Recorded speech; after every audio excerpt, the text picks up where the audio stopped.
Good afternoon. Brendan McGuire and Colson Schultz with you on this Wednesday SportsCage. Ahead on today's edition of the program, University of Regina Rams summer-fall camp starts very, very soon, and we'll give you a preview as to what's ahead on the Rams season. AJ Jakubek is the broadcaster on the radio for the Ottawa Red Blacks. He'll join us in hour 3. Could he be the one to broadcast the very first 0-18 season in football history? Probably not quite a 50-50 shot at it, but there's a chance. I thought you were going to say broadcast the first Red Blacks win of the season. I think that's doubtful. Not this week anyways. Yeah, I agree. The odds are long. But hey, I'm not a gambler, but hey, if people like to play the odds, maybe this is your week to strike it rich. I wouldn't advise it. Scott Schultz will join us for the Midweek Sound-Off, brought to you by Lakeview Insurance and Revive Men's Health Clinic. Also, we've got lots of stuff to talk about from Rider practice. We'll get you ready for the game on Friday night against the Ottawa Red Blacks. Pick the score, Sports Select, Sprinkle of the Day, and lots more. Of course, you can call in on our toll-free number, 1-866-767-0620, or on the text line, 306-936-6262. We'll play Pick the Score in just moments, and the injury report for this week just came out, and some of the players who we know are out include Albert Awachi, Tavon Campbell. Those are both really big losses, especially Tavon Campbell because he's such a ratio breaker. I suspect that they will use Bell, the other defensive back, to fill in for him, and it'll be curious where they find that 7th Canadian starter. Maybe Thomas Bertrand Hudon at running back. They've toyed with that in the past as well, and it doesn't give them flexibility to use a fourth American O-line if they ever choose to do that. This would not be the week to do it because of the injury situation. Zach Fry is still out on the O-line, and James Letcher Jr. is out. Ali Saad, the defensive lineman, is out. And the big one, Kian Schaefer-Baker, is out.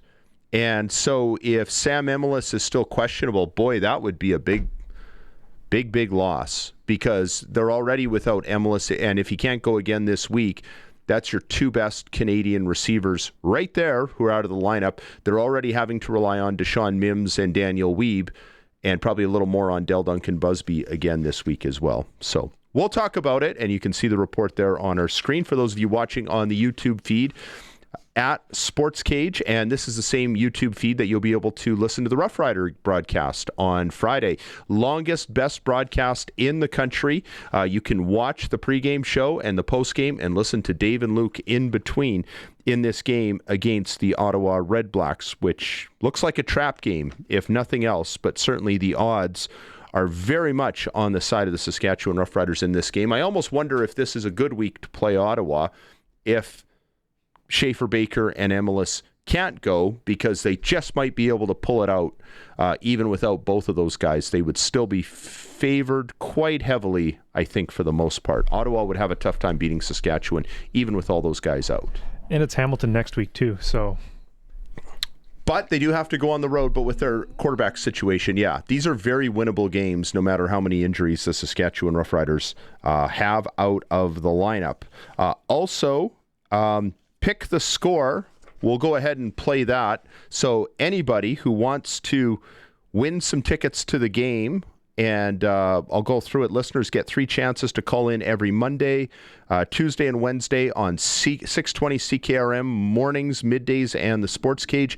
Pick the score of the next Rider game. The closest guess to the actual score each week will win a $200 SaskTel gift card, and just for playing, you will automatically win 2 tickets to the next Rider home game. And if the last crowd is any indication, those tickets are going to be tougher and tougher to come by as the season carries on, especially through Labor Day. This week's game, to pick the score, the 0-7 Ottawa Red Blacks visiting the 5-2 Saskatchewan Roughriders, and it's a game the Riders just got to have if they're going to stay right in the thick of it in that hunt for first place with the Edmonton Elks. Friday night kickoff at 7 o'clock. Text your answer to 306-936-6262. And leave your name. I need that. to give you tickets. That's always the disclaimer. Hey, we don't want to be chasing you around. We're not going to chase you around for your name, figuring out who you are. So make sure on your text you leave your name and put your pick for the score in this game on Friday night. Dylan DeJetti, a Quebec guy who is a receiver in Riders in their camp. He was injured a while back, and now he's good to go. He's practicing, and he's healthy enough to play, and our very own Dave Thomas caught up with him this week down at practice. Well, you came running over, Dylan, and the first thing we said is, finally. How does it finally feel to be back practicing, be back a part of this team after battling through like you did with injury right from the onset of camp? It's a blessing. I thank God for everything. It's been hard. It's been hard, but they trusted me. I trusted in the process. I trusted in them, and I'm just glad to be out there. It's just a blessing, especially for this team and what they're doing right now. So I just want to come in and do what I got to do. Obviously, the team and the fans love what they see on film from you, so there was a lot of anticipation in your arrival in Riderville that had to be postponed due to getting a little bit nicked up prior to coming. So how did you process that mentally to ensure that, hey, I'm here, I can show what I can do still? It's just showing up every day. It's doing my job and doing what I'm supposed to do and not really overthink the process. So I'm not thinking about playing a game when I'm got an injury, So I thought about my injury and just taking mental reps, watching the guys. We got the best receiver in the league, so I'm blessed to see, before I even touch the field, I get to see greatness. So I got to replicate that on the field when I come in. So tell me, how did you grasp a playbook when you physically can't maybe do that and you have to, like you say, take mental reps solely? It was hard. I'm on the phone with my girlfriend, and she on mute, and I'm on 2 hours just writing plays. I got, I think, 3 notebooks full of plays. So it was just, for me, you just got to know how you learn plays. And I know for me, I got to draw everything. So every night I come and I draw, I watch film, I watch how they run their routes, and I try to duplicate that. So that's why I can plug in and play after 3 practice with them. How is it fitting in with the group? Because this seems to be a very tight team, and even though you maybe couldn't participate on the field, were you included in everything else? Yeah, I mean, them guys made me feel like home, especially Sam and everybody. So, Keyshawn and all them boys, I'm young, so I'm 22. I'm about to be 23 in a few days, but I'm 22. They're pushing 30. So, it's that age gap, but they made me feel like they was big brothers and everything. And even with the injury, they understood everything and trying to, make it easier. So, yeah. Not only age, but also experience. They've got a lot of it. You got your first taste of experience in a game. Mm-hmm. What was that process like, finding out and processing, okay, I got to be ready to go just in case, and then getting the call? I was ready. I've been ready since I stepped 1 foot here. So I've been preparing myself for this moment. So it wasn't like I was smiling the whole time, though. I was on the field just smiling because I just had memories of what I went through. So for 2 months watching them guys showing up every day and not being able to practice, and on my first day coming out, I played in the game. So it was just a blessing. What were the nerves like when you found out, hey, you're in? It was excitement. I would say it's excitement. Because sometimes I'd be a little nervous, but I try to push it into excitement. So I was really excited, and I was just blessed to have the opportunity. You have a great pedigree behind you with college education and, of course, what you did in high school, getting that far. What were you able to take away from those experiences to prepare you for your first professional experience? I would say I just grasp everything. So I'm like a sponge. So everything that I saw in high school, everything that I went through, injuries, playbook being harder, I just had to took everything in my baggage and just use it for this opportunity. So I said to you one day at training camp, I remember it vividly after watching some film, trying to learn more about you. I'm like, I can't wait to see you on the field. What do you bring to this team? Can you explain to Rider Nation what your film suggests? A playmaker, somebody who's a little bit like Sam. I would say I see myself in Sam. That's why I try to grasp the more that I can from Sam. I'm somebody who makes the plays. I might not be the fastest, I'm probably one of the quickest, but I'm not the biggest and everything. I just make plays. I just love to play football. I'm a football player, and I just bring energy. When I make plays, I try to bring energy and flip the momentum. Quali Conley has a great saying, no block, no rock. There's a lot of the receivers in this team asked to do a lot of blocking. Do you fit into that? Oh, yeah. That's why they draft me here. If you watch my college, I got at least 1 pancake every game. I pride myself in that because as a receiver, you're not getting the ball. You might get the ball 8 times. That's a lot, 8 times during the whole game. So what you doing the 40 of the snaps or 60 of the snaps? it's blocking. So, yeah. It's great to see 80 on the field. Congratulations on your CFL debut, and here's to seeing you in more game action with the Riders. Thank you. Yes, sir. Thank you.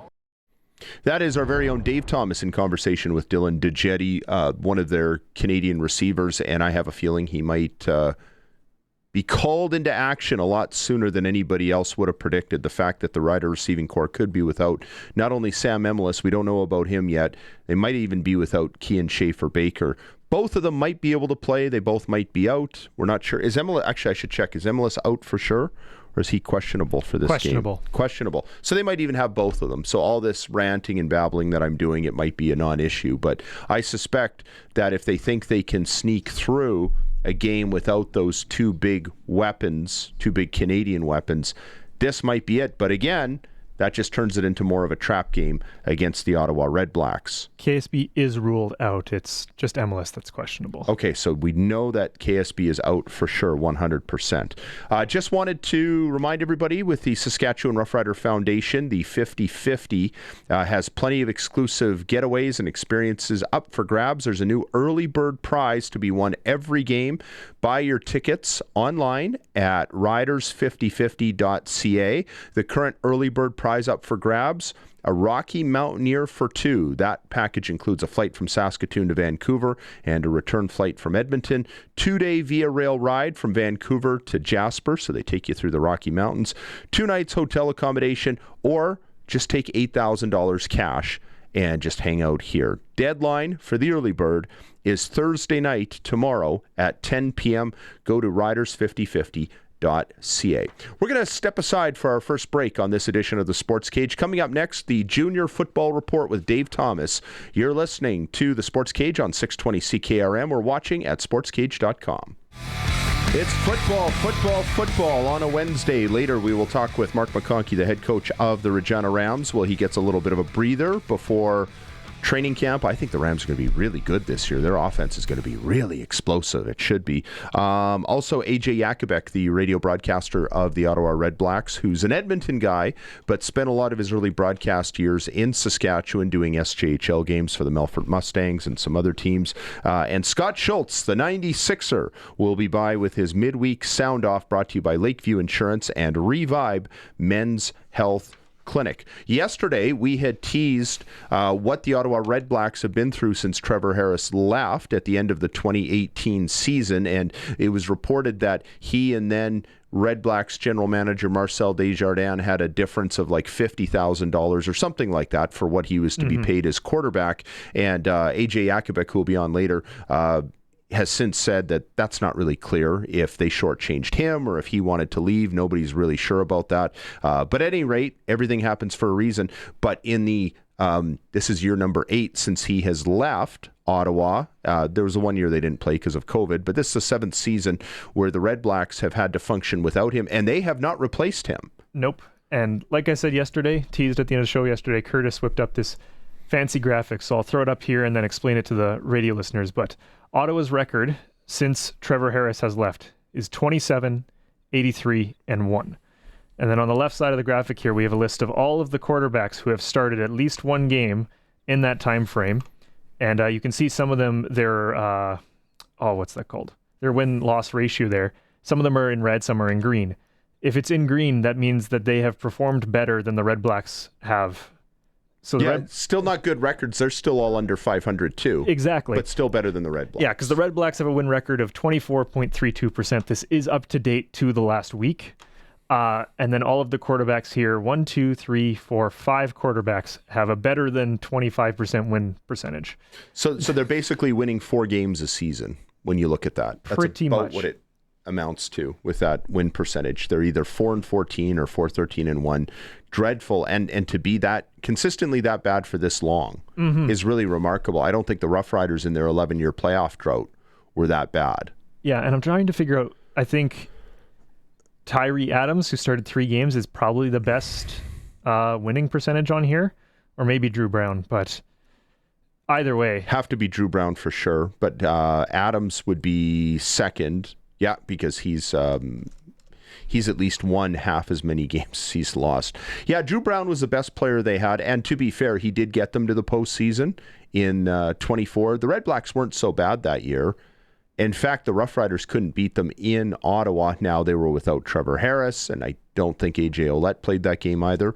But still, that's the one year that they were decent. But if the king of your mountain is going 9-9 or around 500 and still not hosting a playoff game, that's pretty bad. So that's a pretty long drought. So yeah, Ottawa, and also I didn't even count how many quarterbacks that was. I think it's almost 15. You know. Oh, that's chump change. The Cleveland Browns have probably had more than that over that period.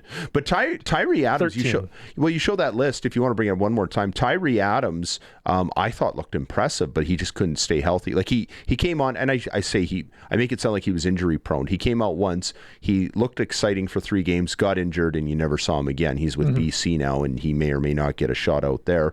Nick Arbuckle has proven that he's okay. He's still a backup, but I think at this point he's probably good enough to be a starter when you look at the numbers he put up last year. And 3-7 is probably third best on this list, maybe fourth too.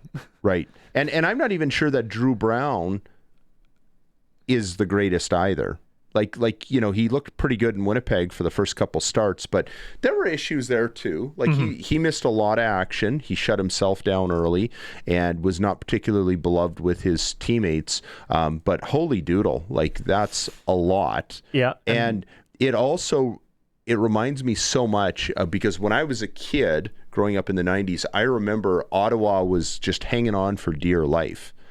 And they were really bad back then, and the Renegades weren't much better. And so when they came back as the Red Blacks, the whole narrative was this is going to be like your granddaddy's Ottawa Roughriders, like of Russ Jackson and Tom Clements and Tony Gabriel and et cetera, et cetera. We're going back to the 80s and earlier. Yeah. And you know what? They had a brief flash of it, and it actually went better than probably anybody could have imagined those first few years. The first year they weren't very good, but 2015 they're in the Grey Cup. 2016 they win the Grey Cup, and then they were still competitive for a couple more years. It really their competitive window was 4 years, 2015 through 2018, and you really could draw a line at when Trevor Harris left that they just have not been able to recover. And they've tried different coaches. That we know they've tried lots of different quarterbacks, and they just haven't been able to make a system work. And I don't know. It's funny how they have morphed back into what the modern day Ottawa Roughriders were at the end of their history. Yeah, because before Harris, it was just Burris, right? It was just, those were their 2 starting quarterbacks. There might have been an injury here and there where a secondary started, right? But it was really just those 2 quarterbacks. And since then, it's just been a revolving door. And even looking at this list again, there are 5 quarterbacks who have not won a game, but have started a game for the Ottawa Red Blacks. Now, 2 of them were 0-1, but Will Arndt at 0-3, Jonathan Jennings 0-6, and then Jake Mayer currently at 0-7. That's not looking great either. Yeah, Dinwiddie got a lot of rope when he went to Ottawa to be their head coach, and which I would have given to him too. I thought that was a good move for everybody. I thought it was good for the league, good for him. I gave him a lot of credit for the way he handled it, because when the Argonauts said, yeah, you can go talk to Ottawa, and the Argonauts were thinking that, okay, he'll get an offer, he'll come back, and then we'll just match it. And that would have been kind of dirty, I think, for him to use that as leverage. Instead, he just went to them and said, what do you want to give me? They said, we'll give you this. Good enough for me. And he went. And so you can tell he was not dying to get back to the Argonauts. So his stock was probably only going to go down if he stayed in Toronto, and might have gone down further because of what's happening in Ottawa. But if he can have success, and he still could, right? We don't know how much rope he's going to get, but if he can get it turned around in Ottawa, his stock is really going to rise. Yeah, and I think the question is, at what point does his stock drop far enough that you have to make a decision about him, right? Because you're 0-7, but you don't have to give him multiple years. If it's bad enough, he can be gone in less than a year. We've seen that before. We've seen that in Saskatchewan. Greg Marshall went 1-7, and they got rid of him before Labor Day. Yeah, but he was just the head coach. Dinwiddie's the head coach and the GM. Yeah, right? I don't make too much of that, because titles are one thing. I mean, so often teams will throw out the assistant head coach title and make it sound like it's a promotion, but what does that really mean? The head coach is still the head coach. It's a way to justify paying them an extra $10,000 or whatever so that they stay, right? It's that kind of a thing. And they're structured in a way that Sean Burke, it sounds like, still does a lot of the general manager stuff that he did beforehand. They're probably not real high on Sean Burke as the general manager because he's been there long enough now and the team still hasn't consistently got it turned around. But I see your point. Yeah, it's a little more complicated. Or it could be a situation where maybe he gets told that he has to relinquish one of the titles. And Maybe. I've seen that happen before too. It's true. The only reason I'm saying it's a little different is because he has come to this team. This is his first season here. He has not been given an opportunity to be a general manager for the team very much, right? Like, I know they signed a bunch of the Roughriders players and a bunch of other free agents and stuff, but it's their first year. He hasn't been given an opportunity to bring in the players that he wants as a manager and then coach them as the coach and develop them into the team that he wants, right? I think he would have had a little more rope if the blow up with Drew Brown hadn't happened. Absolutely. I think if they had kept him around and maybe even just let him be the starter right out of the gate, and if he fell flat on his face, then that would have. I think the fact that he kicked Drew Brown out before any, I think it was even before any preseason snaps when he declared that Jake Maier was going to be the starter. It's like if you're going to talk loud, Jack, you put yourself out there. So if Drew Brown gets healthy and Winnipeg keeps winning and Ottawa still doesn't have an answer, regardless of what happens in Winnipeg, if things are just rolling downhill at an uncontrollable pace and they keep breaking records or I said breaking records, they're approaching records. They haven't broken the losing streak record yet, but they're getting very close. They lose this game in Regina. That's 14 straight regular season losses. That ties the 1994 Shreveport Pirates, who were a disgrace. So that's pretty bad. You're trending in a really bad territory. And when I look at the way they perform, they just look like a group that has something internally wrong with them. Yeah. Like, it's not their defense. It's not their, it's a little bit of this, a little bit of that. And when a team is constantly, if your defense is giving up 30 to 40 points a game, that's a little easier, right? Because they did fire the defensive coordinator, and sometimes it's as simple as that. I think the point that Dinwiddie has made is that he wants his defenders to not think so much and just be told, okay, let's get back to basics. Do what you're doing, but do it better. Instead of all these different formations, just worry about these and get back to doing what you know how to do. But I also struggle to believe that William Fields, who had lots of success as a defensive assistant under Ryan Dinwiddie in Toronto, all of a sudden forgot to how to coach. And maybe he doesn't have the horses. I don't know. We'll see. But again, then that's not his fault either. But the Drew Brown thing, like, I do remember Dinwiddie said, like, when he was getting there, like, we're going to have an open competition at quarterback. He said that from day one when he was getting there, right? Because Maier and Brown were paid about the same. Stock-wise, they were pretty much the same in the league, right? So he said from day one that's what was happening, and I don't think Drew Brown liked that, and I think that soured things from day one.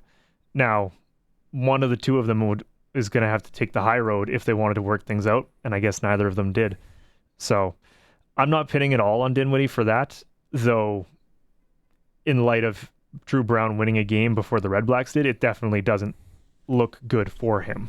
Especially to win it in Ottawa against the Red Blacks. And Dinwiddie, he's known to let his emotions get the better of him too, even as a coach, and get into trash talk with some of the players on the other teams. So, it'll be something to watch. But I guess the point I'm getting at is I think getting that first win is just going to get tougher and tougher because the more that talk creeps up about going 0-18, that's going to get tougher. I mean, I've been talking about it a lot in the last couple of days. I don't think too many other people around the league are. I think if it gets to like 0-9 or 0-10, then you're going to see that chatter happen, or even if they tie the record, as we mentioned with the loss of Regina on Friday night. Well, let's look at their schedule real quick. I'm just curious who Ottawa's playing, because they're obviously playing us next.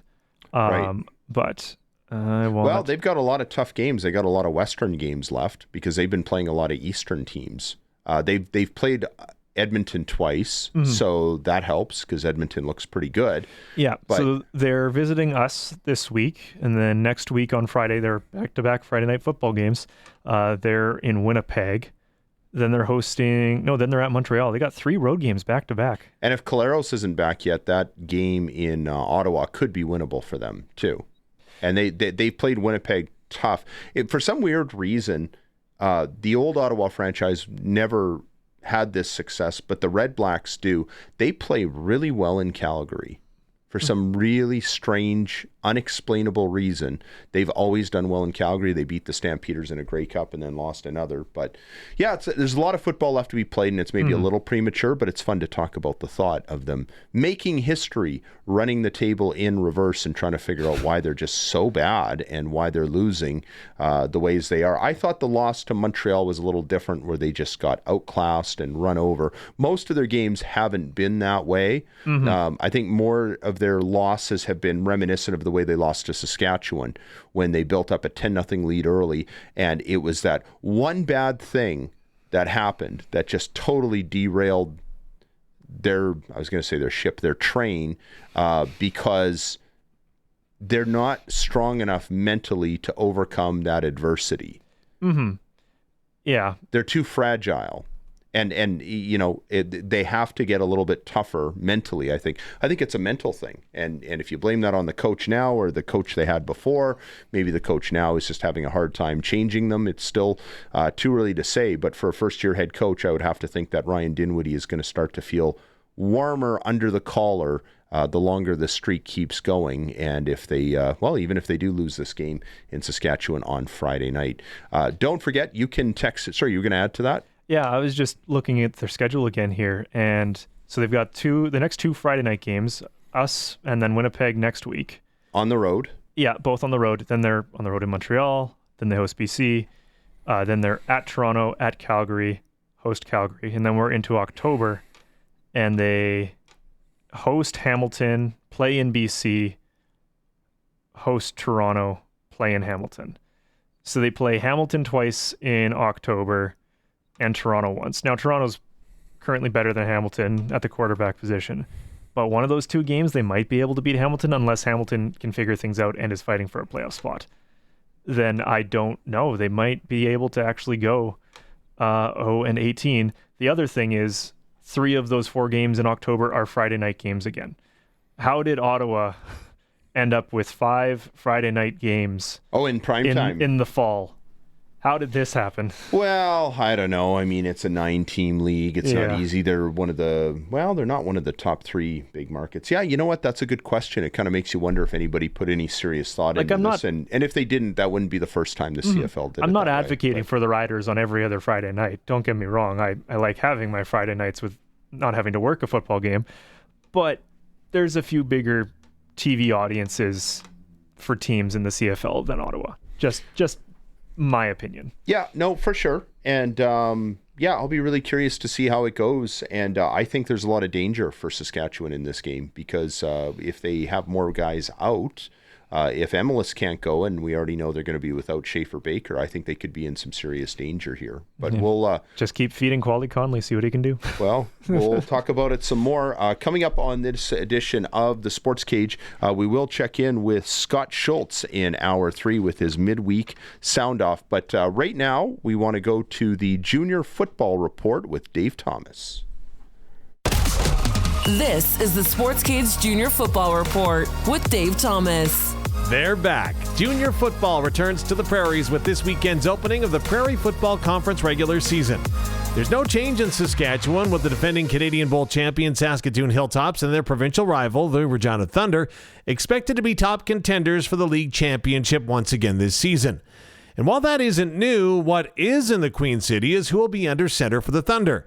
Head coach Scott McCauley has decided to hand the reins to second-year quarterback Jaden Zelionka. Yeah, I guess the secret's out. You know, it's not can't hide it anymore. But we made a couple of changes during the offseason. One of them is to go with Jaden Zelionka as our number 1 quarterback. You know, he's very athletic. He's very driven. And then also we have another guy, like it's kind of like 1A, 1B, but the other guy is Eric Carew, and he's a real tall kid, like probably like 6'4", and strong arm. You're very smart, able to read the play and stuff as well. So we have a good 1-2 punch, but I'm excited to see what they have to bring to the table. Protecting the young pivot will be a group of offensive linemen that includes Brazilian rookie Arthur Santos Labayo. McConkey explained how the young man from South America ended up in Saskatchewan. It's just weird. That's it. there's this guy in Montreal. His name's Glad Charmant. And so the bottom line is that I don't even know how we became friends, but we became friends. And I actually brought a couple kids in from Montreal a couple of years ago. And, I just kept it on Instagram. And next thing I know, he just reposted like a highlight reel of this kid from one of his buddies that he met at the World Cup for football. And this guy was the head coach of the Brazilian national team. So I just saw this. I'm like, who is this guy? How old is he? And that's how it started. And he introduced me to the coach, and coach seemed like a great guy and told me all about the kid. And I met with the kid and his young man, and his English one was pretty darn good, and seemed like a great guy. And so at the end of the day, like, it's going to work out well for us. He's very athletic. He's strong. He's mean. He understands the game. So that's great. But even if it didn't, you kind of create a bit of that exchange program. Maybe some of our kids can go down to Brazil and play for a little while and experience the world. So McConkey's also excited by his Regina Thunder defense and what they'll bring this season. Wow, we're feeling pretty confident. Our D line is like loaded. Like I think that's our strength of our team, and we have a lot of guys that are in their fourth and fifth year, and they're big and they're strong, and they've been playing the league for a while. And we think we have like 6 or 7 guys that can easily rotate and be the guy. And then defensive back, like we pretty much have everybody.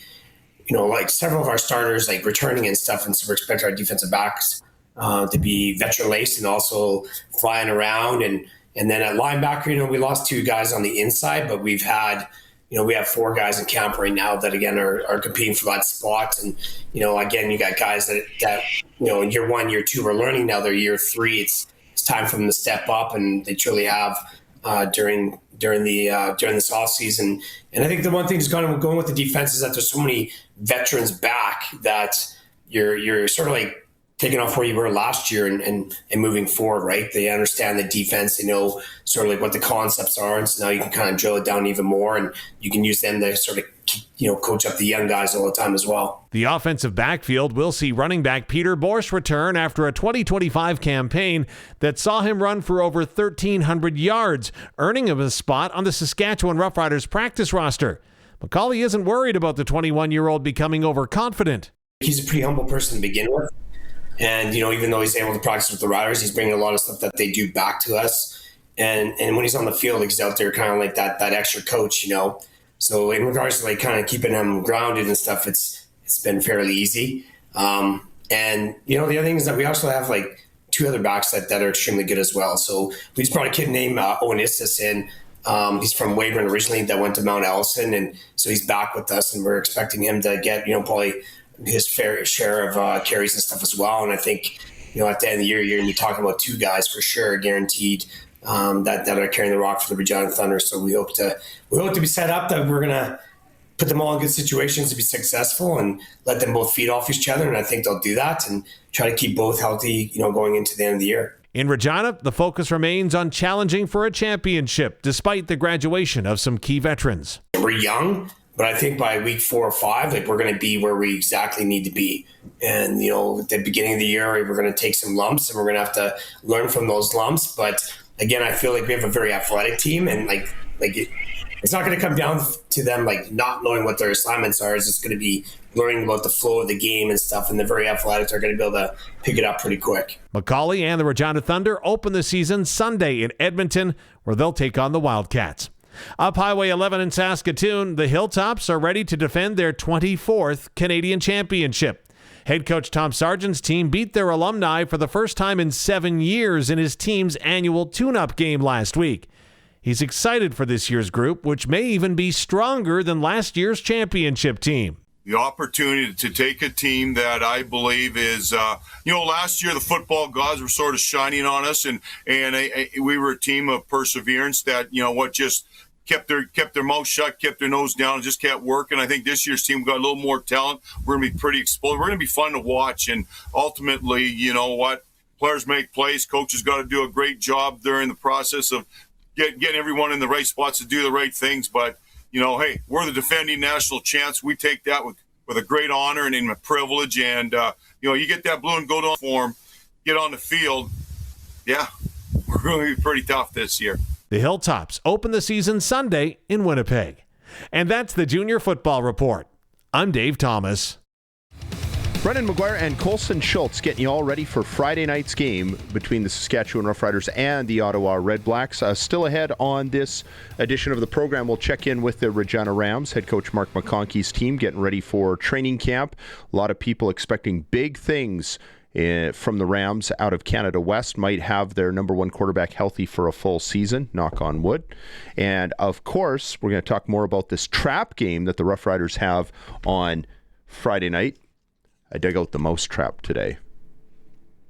Put it in the shed. My daughter and I were out there, and there was a mouse the one day a few years ago, so we had to get mouse traps, and haven't seen a mouse anywhere in our yard since. But I see a lot of NFL coaches and college football coaches use these mouse traps. They put them up in their lockers, or at least we hear stories of it. I don't know if anybody actually does that. I'm going to ask Scott Schultz about it. But one thing I wanted to ask him about, too, was the Rough Rider team that he played on in 2003 had a very similar situation where they were heavily favored to beat a Ticat squad that was like 0-12, 0-13, threatening to set that record. And the Riders lost. So that was kind of a kick in the you-know-what, because the Riders were actually pretty good that year. So just because you have a good record and the other side is winless doesn't guarantee you nothing. But the fact that the Riders are playing at home on Friday night would make it a little more daunting for Ottawa to come in here and get a victory. We're going to do the Sports Select Sprinkle of the Day, but before we do that, we've been talking a little bit about the the defensive back situation. Tavon Campbell is questionable, and if he can't go, that is a huge problem for the Roughriders, as we saw late last season. Our very own Dave Thomas caught up with James Burgess Jr. at practice this week. Well, first and foremost, you haven't been here long, but you already got some game action under your feet. Tell me what that experience was like. It was wonderful to go out there and really contribute to the gameplay and make some plays out there. It felt good to really get out there and do me. You know, I was looking back, and if you go through team by team that you were with your NFL experience, it's a long list. What did you take away from those experiences to bring to Saskatchewan Roughriders as a professional defensive back? From those experiences, I can say what I brought with me is to always believe in yourself and know yourself, and know that you're a ball player and you're going to get that ball. Now, it had been a while between games. When was the last time you played in a game, and who was it with? Oh, man.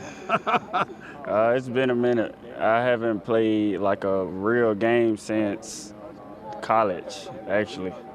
So it's 2024.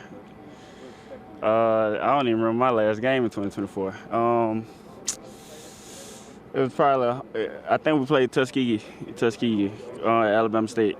I think you're right, actually, and maybe I'm wrong. I'll take the one for being wrong, but you get into game action in the CFL. How is it different than what you've experienced in the American game? First and foremost, let's talk about the X's and O's. It's a very different field and a very different format. Yeah, it's different, adjusting to 12 people and wagglers. But once you really buy in and learn like formations, you pick up on it quick. Football is football at the end of the day, so it was a slight change, but I adjusted good, so it's not hard.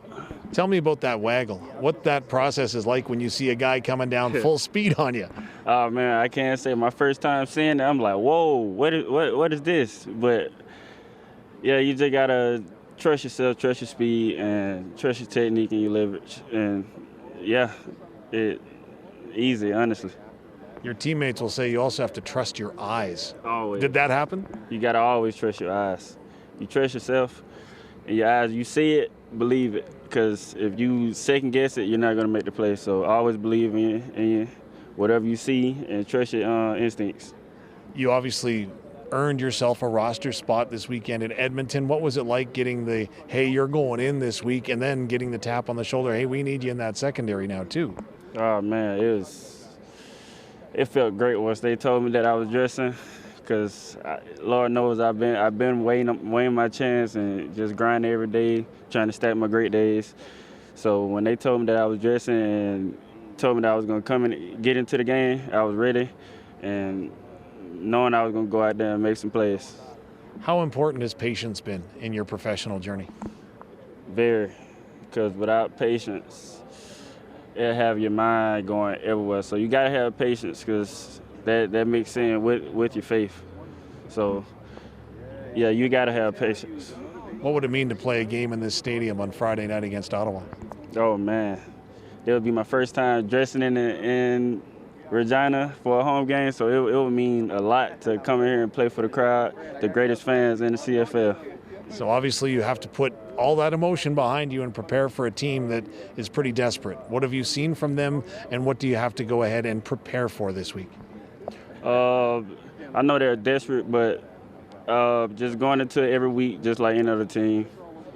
Even though they don't have a winning record, you attack them the same as you attack how we attack Edmonton. Everybody get it. Anyone, it really doesn't matter. Well, congratulations on CFL game number 1. Here's to many, many more. Thank you for doing this. Thank you. And that is our very own Dave Thomas chatting with James Burgess Jr., who could be very heavily leaned upon in this game on Friday against the Ottawa Red Blacks if Tavon Campbell cannot go. Now we're going to do the sprinkle of the day for Sports Select. Getting in on more of the sports action you want is as easy as playing at sportsselect.com. Simply make your picks online, generate your QR code, and lock in your bet at your local lotto spot retailer. Every bet is 100% legal with the chance of winning cash in hand. Sports Select, when you're ready to play, bet on the original, must be 18 plus to play. Play responsibly, and the money stays in Saskatchewan. We were going to do a couple of CFL picks here for you, and Colson has one. I have one. Maybe I'll throw mine out there first. The Roughriders are 8.5-point favorites in this game against Ottawa, and that seems like a pretty big line. As tempted as I am to take Ottawa, I just can't. So I'm going to pick Saskatchewan to cover. I think that if they're going to win by 2 possessions, this would be the night to do it, and if they do, they will cover that 8.5-point spread. Colson, what do you got? Well, I was pulling it up to look at the Rider game, but first we've got the Stamps and Argos. And Sports Select has them at a 67.5 over-under. Now, they've been getting better at the over-unders because they used to be in the low 50s. But I don't think I've seen a 67.5 yet. Now, Calgary has to score like 40 points to win the game, right? If you're going to have an over-under like that, for sure. Well, Calgary is, 3-4, and every game that they've won, they've had to score 40 points because their defense can't stop anything. So I understand why the line is that high, but it still just feels so high. So I'm leaning under on that one.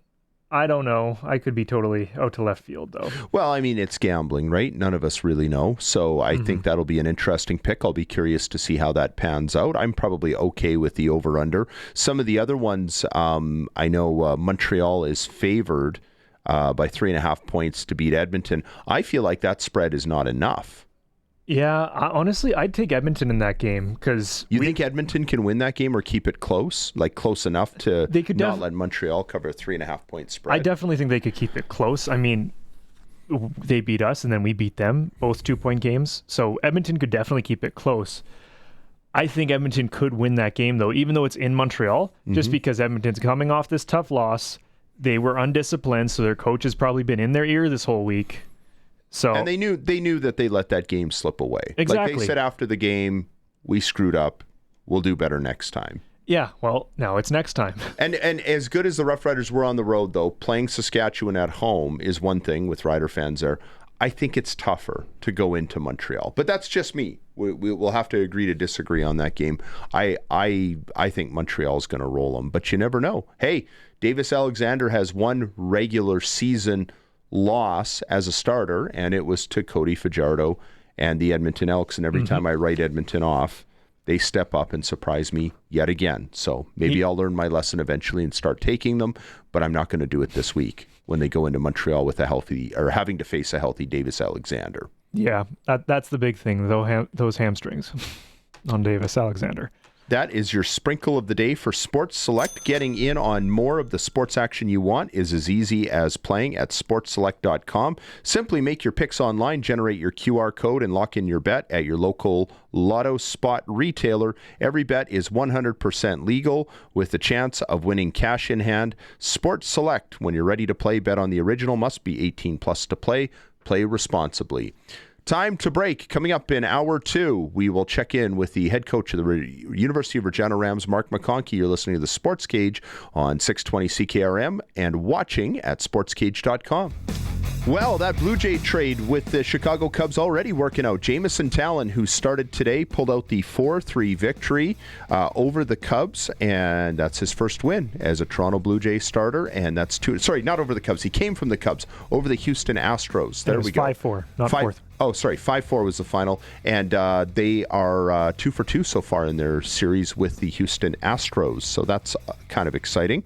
Other stuff happening baseball-wise, Moose Jaw Miller Express visit the Saskatoon Berries tonight, and the Weyburn Beavers are here to play the Regina Red Sox. And that will be a doubleheader that gets going at 6:05. Medicine Hat Mavericks are in Swift Current. 2026 Holinka Gretzky Cup preliminary round. There's more happening today. Canada is playing Sweden. They'll be on the ice in about an hour's time. Maddox Schultz and Liam Pugh. SportsCage.com poll. Do you think that Vancouver will get a Major League Baseball franchise? Vote at sportscage.com. Brendan McGuire and Colson Schultz with you on this Wednesday Sports Cage. Lots more football talk still to come. We will go to Ottawa and hear from AJ Jakubek, the radio broadcaster of the Ottawa Red Blacks. The team that he follows just might make history this season if they keep on losing the way they have been, and the Midweek Sound-Off with Scott Schultz. But right now we're going to trot out onto the Western Pizza Hotline. Very happy to be joined by the head coach of the University of Regina Rams, Mark McConkey. Mark, summer's been good. Did you go to the X?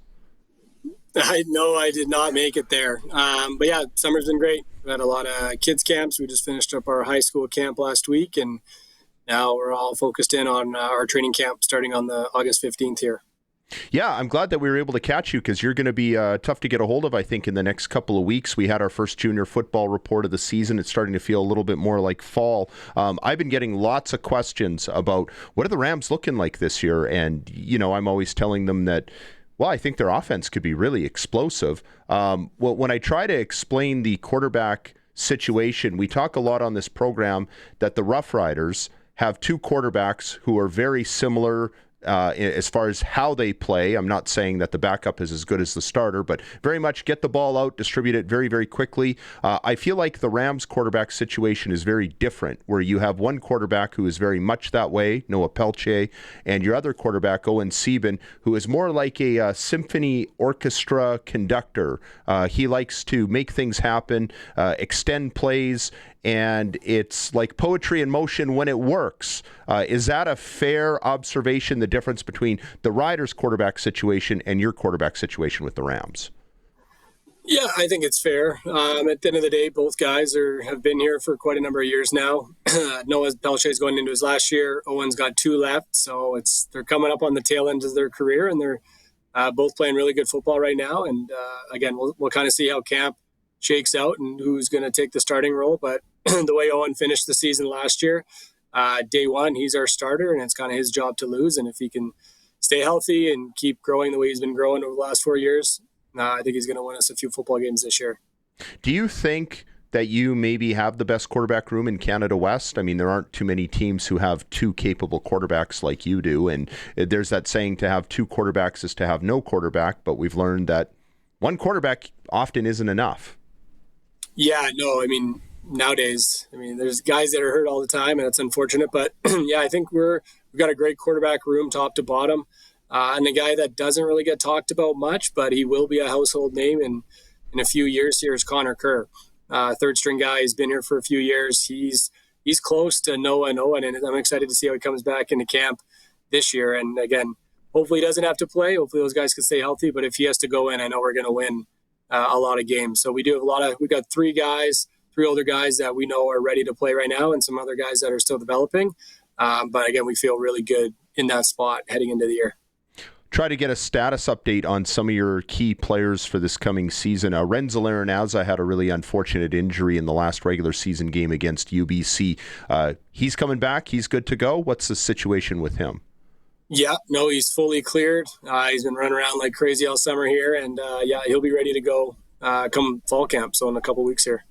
What about Marshall Erickson? I heard from one of his teammates that he had been out sprinting a while back. Is he back to 100%? Not quite 100%, but he's close. He's got a few more doctor appointments to get fully cleared, but come season, he'll be ready to go, and I know he's excited to get at it. And again, we're going to try to be smart with him, slowly work him in. We don't need him every week for 30 carries, and I already talked to him about that. I said, you're probably not breaking no rushing records this year, but that's okay. We need you when it matters the most at the end of the season, and he seems okay with that. So we'll see. And again, we ultimately, it's at the mercy of the doctor. So whenever the surgeon and doctor say he's good to go, then we'll slowly ramp him up into game mode. Exciting passing attack you have that you'll probably try to rely on more by the sounds of it. What about Connor Klassen? Is he going to play for your football team this year on the O-line, and where's he going to fit in? Yeah, no, he's coming back. He was last year, was supposed to be his last year, but obviously tore his ACL in Lions camp.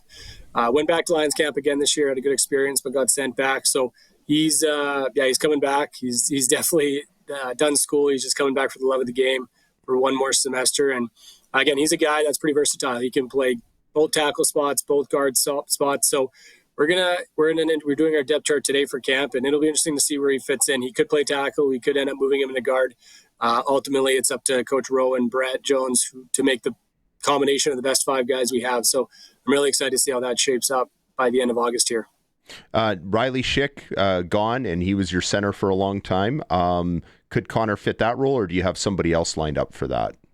Yeah, he could. He's like a bit of an emergency guy, but we got Will Templeton, who was our starting guard last year, who can slide over, and he's really consistent with his snaps.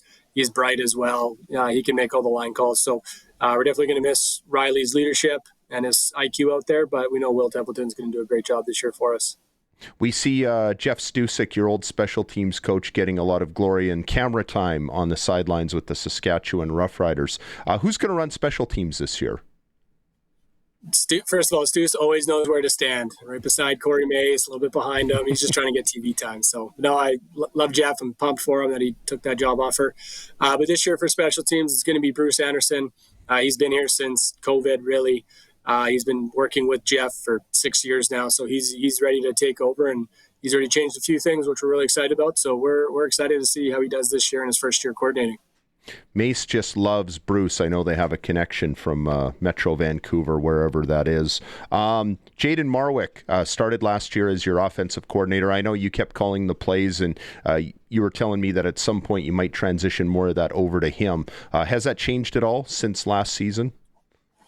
Very similar. Yeah, we're obviously working very, very close together. I believe the plan is, where I'm at right now, is I'm going to call the plays again for this year, and then kind of reevaluate where we're at. And who knows, maybe I have a couple bad games and I'm crappy at it, and I just turn it over to him. So everything's always up in the air, always evaluating. But as of right now, it's going to be me calling the plays for this season. This will be my third year broadcasting the games on 620 CKRM. We're very excited about that. And what I've noticed is how at the very beginning, the identity of this team was very much on its defense. And I'm talking about the 24 season and a little less so in 25. And I wonder if this is the year where you really complete the cycle with your offense. I mean, you got your quarterback cranked up. The kind of where I think you wanted them at the end of last season. If everybody can stay healthy, is this a time for your football club to strike while the iron is hot? And what I mean by that is it's not often you have so many moving parts that are fitting the way they should this season. Like, is this a key year where you've really got to convert? Yeah, I mean, I thought last year was kind of a good year to do it as well. We finished 6-2. We're in the Hardy Cup, so that's the end goal. We just got to get into playoffs and get hot at the right time, like we showed in 2024. It's a tough conference, so but I feel really confident where we're at as a team, as a program. We got a lot of good players coming back for another 2 years or 3. So yeah, I think we should be right at the top. But again, it's Can West. You've broadcasted long enough. You just never know in these games and in this conference. So at the end of the day, we just got to start one foot in front of the other August 14th and then just build and become the best team we can be. We know that the Huskies are going to be tough. They're always tough. Is there another team in Canada West that as we sit here just, 10 days before training camp, you think those guys are going to be really good, we're going to have a tough time with them, other than the Huskies? Yeah, like the Huskies are always great. It'll be interesting. I think UBC is going to take a big jump forward this year. I know they snuck in the playoffs. We kind of helped them into that with our last game of the year. But they were young. They're athletic. They got good players. So if they can put it together, they could be a pretty scary team for sure. Do you feel like the I don't want to call it scar tissue, but they say you have to get a little bit of scar tissue if you're going to succeed in the playoffs and scrape your knees a little bit. There was that heartbreaking loss in the Hardy Cup last year, and you came really close against beating Laval the year before that. Do you feel like this team has a little more scar tissue, baggage, whatever you want to call it, under their belts that is needed if you're going to take that next step? Because not very often do you see a program go from trying to get into the playoffs to competing for a national championship. Yeah, absolutely. 2024 was a great postseason for us. Again, ultimately we fell short to Laval, but we hadn't won a playoff game since 2012 prior to that. So even going through that experience, going on the road, winning 2 tough games in Manitoba and then beating the Huskies in the Hardy Cup, like that was just a great experience for us. And then even last year, hosting a home playoff game and winning a home playoff game in double overtime and then going up and losing a heartbreaker to U of S again, like those are all just great experiences for our players and coaches and as a program that's where we expect to be every year. And again, it's hard to go from not making playoffs to winning a Vanier. It's hard to do in this league. And you look at the teams that have won it over the last 13 years, like Laval, Montreal, Western, Queens, they've been there before and they've been there many times. So we just got to keep knocking on the door, trusting our process, continuing to get better as a program. And again, I think we'll be able to punch through one of these years. Last year before that semifinal playoff game against Manitoba, and I saw that Game 7 of the World Series involving the Blue Jays was going to overlap with your game, and I was like, no, hoping the Blue Jays would finish it on the Friday night, and of course they didn't. But it's funny, it kind of went from a negative to being a positive because we came out to the park, and I give the Manitoba fans a lot of credit. They made so much noise, and it was a really cool atmosphere, and going home like, wow, what a game. Then when the Blue Jays lost, but people were saying, but that was such a good Rams game. It kind of gave people something to fall back on. So I thought that was pretty cool. Before I let you go, I've been getting some people asking me about this new quarterback that Alberta has signed. What's his name? Christian Veilleux? I know just about nothing about him. What can you tell us about him? Yeah, he's a good football player. He's a Canadian kid from Ontario. Went down to a handful of Division I schools with the portal down there. That's just kind of the way of the world down there. So he's been to a few schools. We've got some film on him. We're evaluating him. And again, it's just our luck. We play him week 1, so we won't really know until 6:30 p.m. on September 4th. But again, I think he's a good quarterback. We've gone against other high-level Div 1 quarterbacks that have transferred to UBC, and last year the guy in Calgary. So I know Coach Gray is going to put a great plan in place. Our guys are just going to focus on us and just do our job really well. And I know we'll be come out on top for that game for sure. We just got to focus on us and put our best foot forward, and we should be okay. I know there had been some chatter that maybe a transfer portal like that would come here, and I know that they have revised the rules a little bit up here, but do you feel like the disastrous results that they've had, and there's been a lot of complaining down south, has put that discussion to bed for what to do up here? Yeah, I'm not sure. Like, I know in the States it's tough right now because everyone always sees the big name guys in the portal, but what you don't see is those middle tier players who are good players. They leave a program and then they end up nowhere. And then now they're out of school. They're not getting an education. They lost their scholarship. Like, those are just sad stories. And again, I think the means of the portal had good intentions, but now it's almost backfiring a little bit. But again, the one up here is more related to school. You got to be in your first 2 years of school, so you can still transfer and get credit hours applied. So it's a little bit different. I don't know if U Sports will ever get to that spot. I hope we don't. But I do like the 2-year thing where if you go to a program in your first year, you're like, they lied to me, or I was way wrong. I do not like this. This isn't a good fit. I think those players should be able to transfer out for sure. But guys transferring in their last year just to go win a championship at LSU, that's maybe a bit of a different story. Yeah, it doesn't really feel like college football anymore down there, and that's what I like about Canada West, and it feels like more just about the football. The Rams will open their regular season on the first Friday night in Edmonton against Alberta. I can't wait. Coach Mark McConkey, thank you for this, and we'll talk to you lots over the next few months, I'm sure. Right on. Thanks for having me. Okay, that is the head coach of the University of Regina Rams, who's going to have a very busy last half of August. I'm sure he's pretty busy already, lining things up, players, coaches, making arrangements for the coming season. They'll have a preseason game in Medicine Hat before the Bullets get flying for real on that Friday night, September the 4th in Edmonton, a game that we will have broadcast live here on 620 CKRM.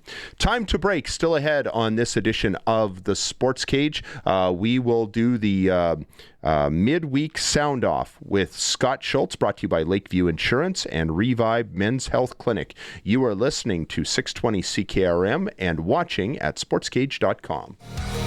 Well, the Toronto Blue Jays beat the Houston Astros today in a 5-4 victory, second straight win over Houston. Break up the Blue Jays, rolling since the deadline.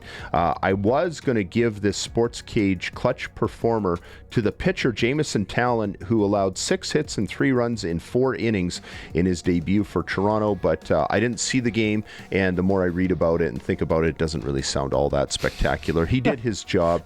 So instead, I'm going to give it to Ernie Clement, who hit the 2-run bomb in the 10th inning to pick up the victory over Houston. You have to feel really good when you win back-to-back games like that in Houston, and who knows, maybe that will spark them on some kind of a run. Did you have a performer too? Yeah, I was going to give mine to Caden Stroder, had 2 goals for Canada in their win over Slovakia. It was a 6-1 final. Maddox Schultz and Liam Pugh picked up 2 points apiece as well. I think Liam had another goal in that, so yeah, boys are doing good. It's just a couple preliminary games. They're actually in the first period right now against Sweden. Don't have any scores yet there, but these guys just never get enough hockey. And you know what, this time of year, some people say they don't want to think about hockey in the summer. I do think that the NHL season's too long, but I actually kind of enjoy it a little bit because we've had a bit of a break for the last few months. And training camp is not that far away either for the Regina Pats. Yeah. The Sports Cage clutch performer for Keln Solar. Book now your solar quotes for your home, farm, or cabin. Save money with the local company Keln Solar in Lumsden. Still ahead on this edition of the program, we will check in with AJ Yakovic, the radio broadcaster for the Ottawa Redblacks, and also the 96ers, Scott Schultz, with the midweek sound-off that he does on this station. And I remember covering the Riders when Scott played for 2 seasons, and right before that, 2003, the Hamilton Ticats went 1-17, and their one victory was over Scott Schultz and the Saskatchewan Roughriders. So I'm sure he'll appreciate me bringing up that memory. Absolutely. And I think it should be okay to talk about, because it's not like the Riders were bad that year. They were 11-7. They went to the playoffs. They won a playoff game in Winnipeg. So clearly they were a far superior team. But on any given Sunday or Saturday, or in that case, I think it was a Friday, the Riders came up just a little short.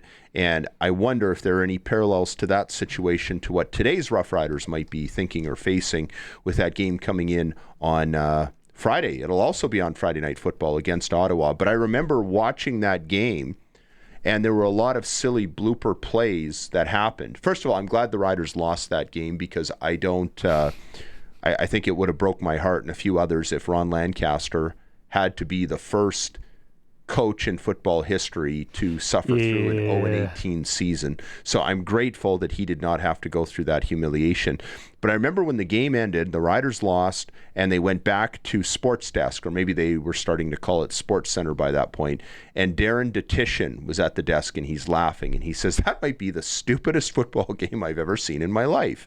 And he just couldn't stop laughing, trying to get through the highlights. When I think of Darren Detishin, God rest his soul, that's probably my favorite memory. That was a rough season for Hamilton, because they won the one game there, 27-24 in overtime in a thriller. It was actually a Saturday, but they also had the infamous Week 19 bye in the final week of the season, so their season was over a week before everyone else. Oh, but that's okay, because then, that was probably the one good thing about the season. Everybody could just pack up and leave. Not wrong. A little bit early. Especially with the way things went that year. Yeah, maybe. Fair enough. But you know what? That's a cautionary tale for someone like Ryan Dinwiddie, because we were just talking about this with Curtis off air. Sometimes if a coach has success, what do we call him? What were the words we were throwing around? He is a championship caliber coach. He's a championship quality coach. No head coach wins a championship all by himself. But a lot of them start to believe all the hype, right? When teams are offering them more money and better opportunities. And I don't even blame the coaches themselves for falling into it. But remember, the first 2 years that Lancaster was a head coach in Saskatchewan, the record was 4-28. And looking back on it, he probably wasn't ready, and the roster definitely wasn't ready. He might have been ready for it, but you had a lot of good ingredients. They just weren't ready for prime time. So he did the 10 years in the booth, and then he was head coach in Edmonton for 7 years. He did a really good job there. They were already a pretty good football team, let's be honest, but he didn't screw it up. He did a nice job there. And then when he went over to Hamilton, they did well. They got to the Grey Cup. It was a huge turnaround his first year there. The next year they win the Grey Cup, and they were still good for, I think, 2 more years. So he's kind of top of the world, and then 2 years later they're going 1-17. So that fame can be fleeting awfully quickly, and those moments can be fleeting. And Ryan Dinwiddie missed the playoffs last year. So if things continue to go downhill in Ottawa the way they have this year, his stock could crumble in a real hurry as well. We shall see how it all pans out. We're going to step aside and take a break. We're going to hear more from Rider practice today when we come back. You are listening to the Sports Cage on 620 CKRM and watching at sportscage.com. Brennan McGuire and Colson Schultz with you on this Wednesday Sports Cage. Just want to remind everybody to play Pick the Score. Listeners get 3 chances to text in every Monday, Tuesday, and Wednesday on 620 CKRM, mornings, middays, and the Sports Cage. Pick the score of the next Rider game. That's the Friday game coming up against Ottawa. The closest guess to the actual score each week will win a $200 SaskTel gift card. Just for playing, you automatically win 2 tickets to the next Saskatchewan Roughrider home game. Make sure you text in at 306-936-6262. Pick the score, the winner, and leave your name, for crying out loud, so we know who to issue the tickets to when we sift through and find our winners. Okay. Earlier today, there was some discussion down at Mosaic Stadium about how the offensive line is working with Quali Conley, the running back, because, of course, the Rider record with A.J. Ouellette in the lineup is much, much better than it is with him out of the lineup, largely because of his ability to block and do other things. So how's it all working with number 24, Quali Conley? Can he do things other than just reverse hurdles? And Dave Thomas was asking Rider O-lineman Jacob Bramer about that this afternoon. Jacob Bramer, first and foremost, it seems weird not having Jamarcus Hardwick or Logan Furland around you. You go everywhere with those two, but the chemistry seems to be outstanding. Can you explain how it's developed year over year? I feel like we've just tried to get better and better. I mean, we hang out a lot outside of football, so that plays a lot into our relationship and how we play on the field. We know how each other wants to, or how we want to block certain things, communicate like that, and we just have a really a good trust with one another. You're definitely not a newbie. Can you explain your progression over the last couple of years and how you've settled now on the right side of this offensive line?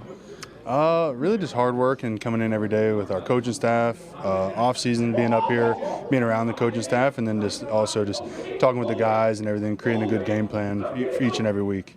Talking with A.J. Ouellette, he often comments about the foundation that the offensive line has laid, and now you continue to build and stack on that. How is the growth measured?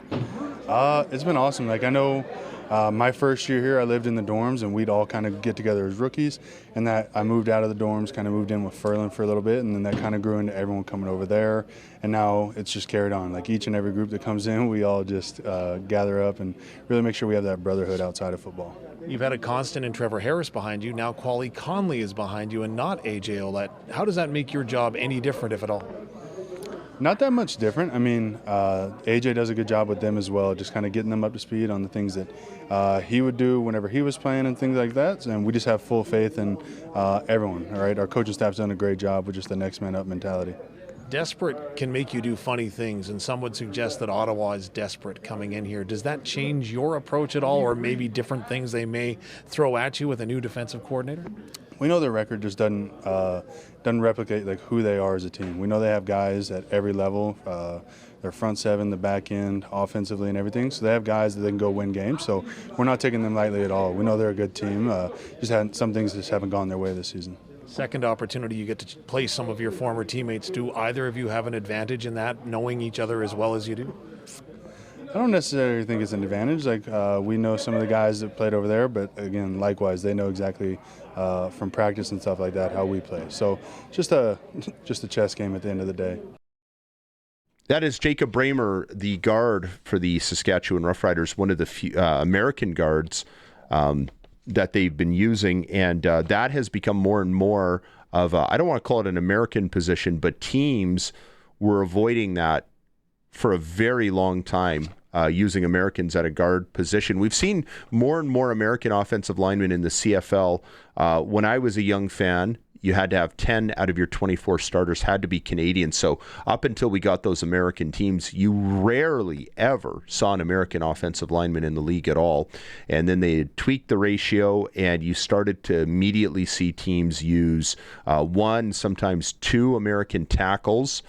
And I think the product of that was a product of the very first Grey Cup that was ever played in Regina. The Baltimore Stallions came along, and they were so good. That was maybe the best offensive line, or one of the best offensive lines in CFL history. And that opened the eyes to a lot of teams about how having an American O-line or some American O-lineman could really help you. And the Riders had all kinds of trouble on their offensive line at the end of the Cody Fajardo years, particularly the 22 season. And they kept using Americans at tackle, and a lot of people blamed it on the inadequacy of the tackle position. That's a big reason why they brought Jamarcus Hardrick over from Winnipeg. But looking back on it, I often wonder if maybe it would have been easier if they had had an American guard as well, because then the tackles wouldn't have had to do so much, et cetera, et cetera. And so now the Riders seem comfy using 3 American O-linemen. And as we saw in last year's playoffs, the Western Final and the Grey Cup, they were quite happy to use 4 American offensive linemen. Now, I don't think they want to do that this year. It limits their flexibility elsewhere, especially with some of their key Canadian starters dinged up on the receiving corps and in their secondary with Tavon Campbell. But it'll be interesting to see how that goes, and if the Riders see a use for using even a 4th American O-lineman between now and the end of the season. I'm sure that's more of a last resort, but it worked out so well for them in the playoffs in the Grey Cup a year ago. I wouldn't be shocked to see Saskatchewan go back to the well, but you have to give Jacob Bramer a lot of credit, because once he became a starter and started being used more and more on that offensive line, he's clearly been a difference maker at that guard spot. Speaking of Canadians, Americans, globals, the Riders' kicking game has been a topic of a lot of discussion this year as well. As we know, Alex Hale has not had the greatest start.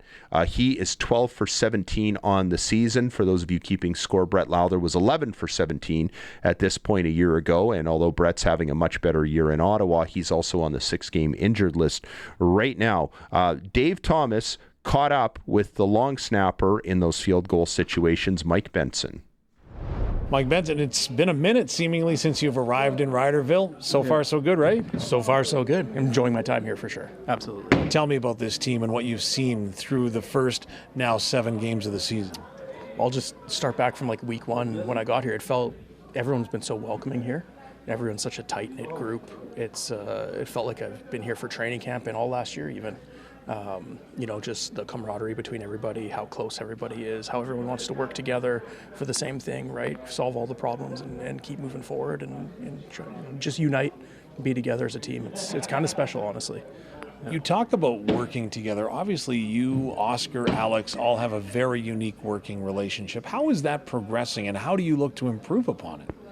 Yeah, there's just in our line of work, like the specialist line of work, there's you have to be really nitpicky and borderline OCD on the things that you want to focus on and get better at every week, right? Because if you take a look just from the outsider perspective, it's just like, oh, it's just a snap, a hold, a kick, or a snap and a punt. It's not a big deal, but there's so many little nuances that go on with it.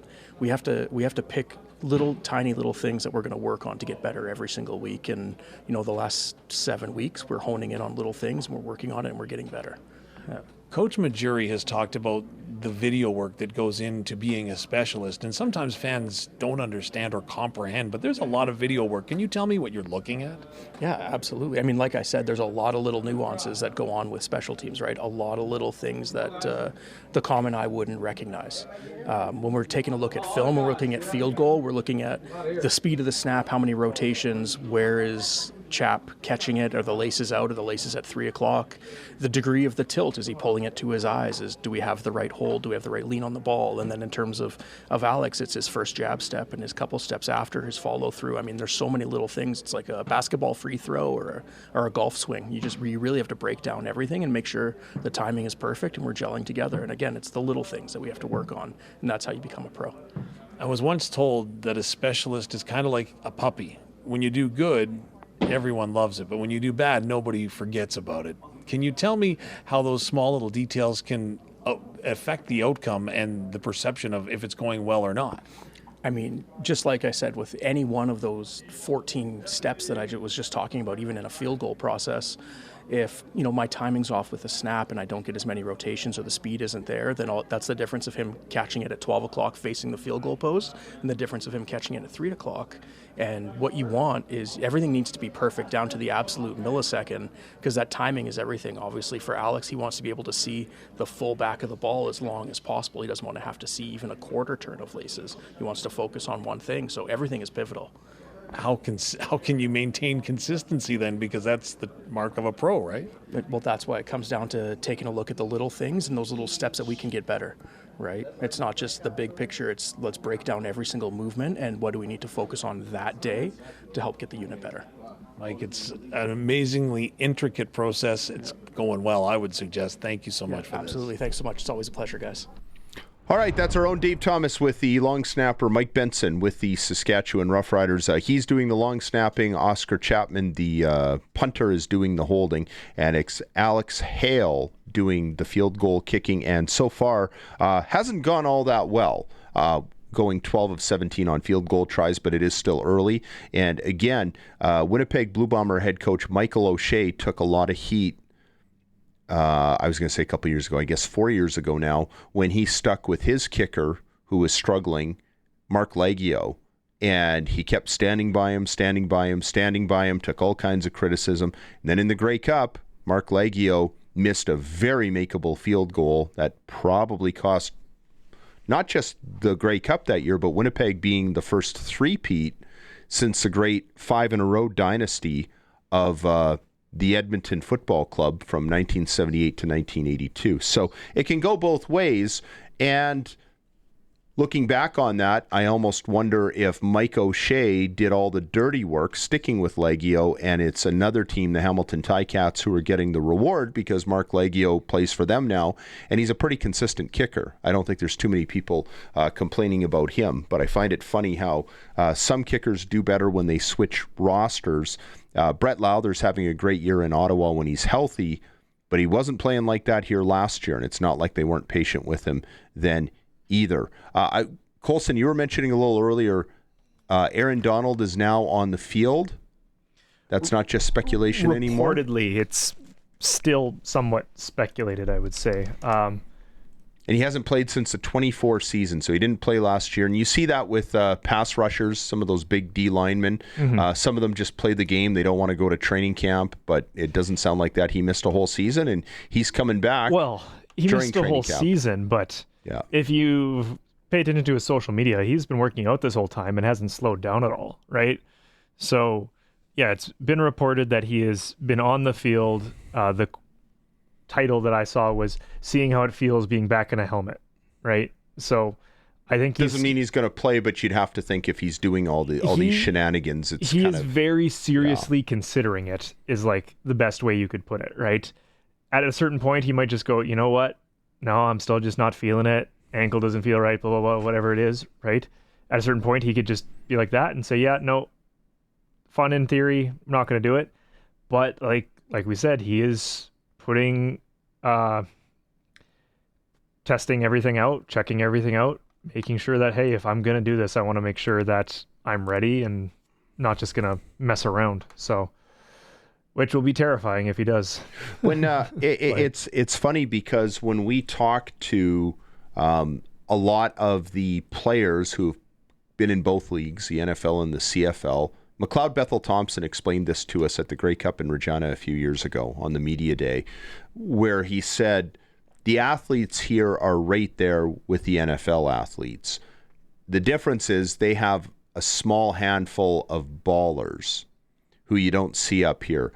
Aaron Donald would be one of them. He kept talking about Aaron Donald. So the fact that he was always on his mind is a guy that you just don't see in the Canadian Football League, and you don't see too many in the NFL all time, shows you what a special talent he is. But he's near the end of his career and taking a little bit of time off by missing the one season. Maybe he has some gas left in the tank, and we see that from time to time with these athletes. And again, maybe he's just doing it at this point of training camp because he's trying to get himself into shape, but doesn't really want to do the full training camp thing like all the other players. Sometimes they like to miss those first couple of weeks. Yeah, normally if the vet's just coming off a long season, they want to take extra time to rest up. He already had a whole season off.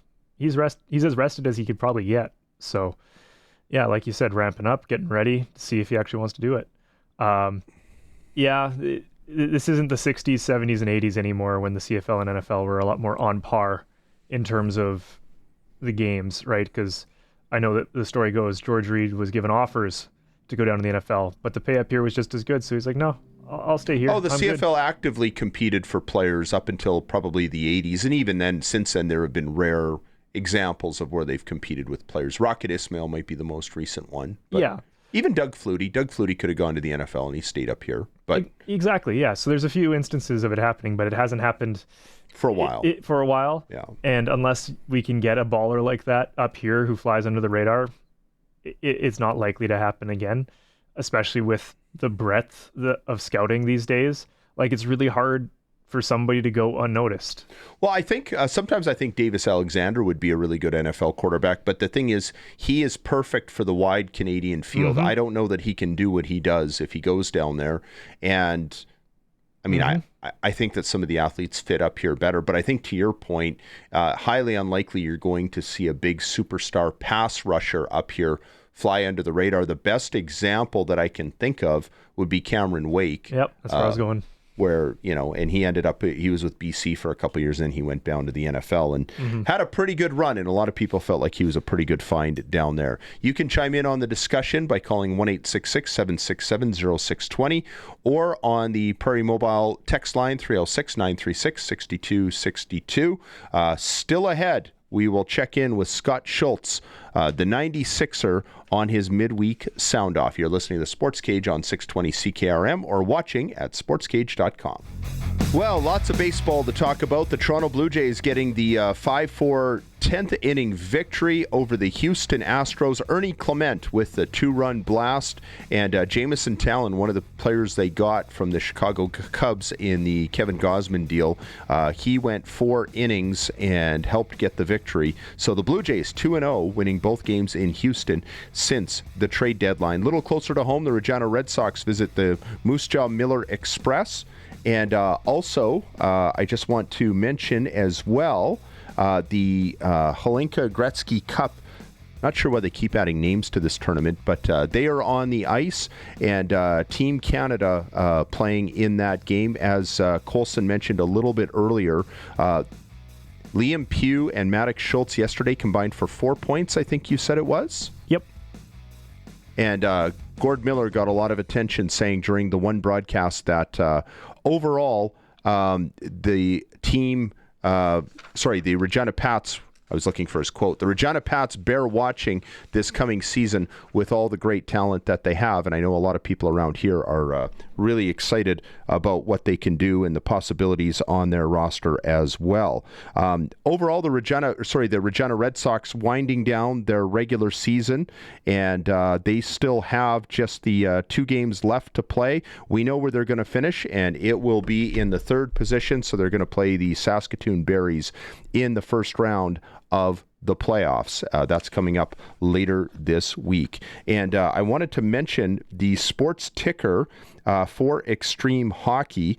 There will be autographs, team merchandise giveaways, and prizes and draws at Extreme Hockey, who will be hosting PWHL players this coming Saturday, August the 8th, from 2 to 4 p.m. So again, you can swing by there. You can get autographs, team merchandise giveaways, prizes, and draws. Lots happening this weekend at Extreme Hockey and Sport here in Regina. That is your sports ticker.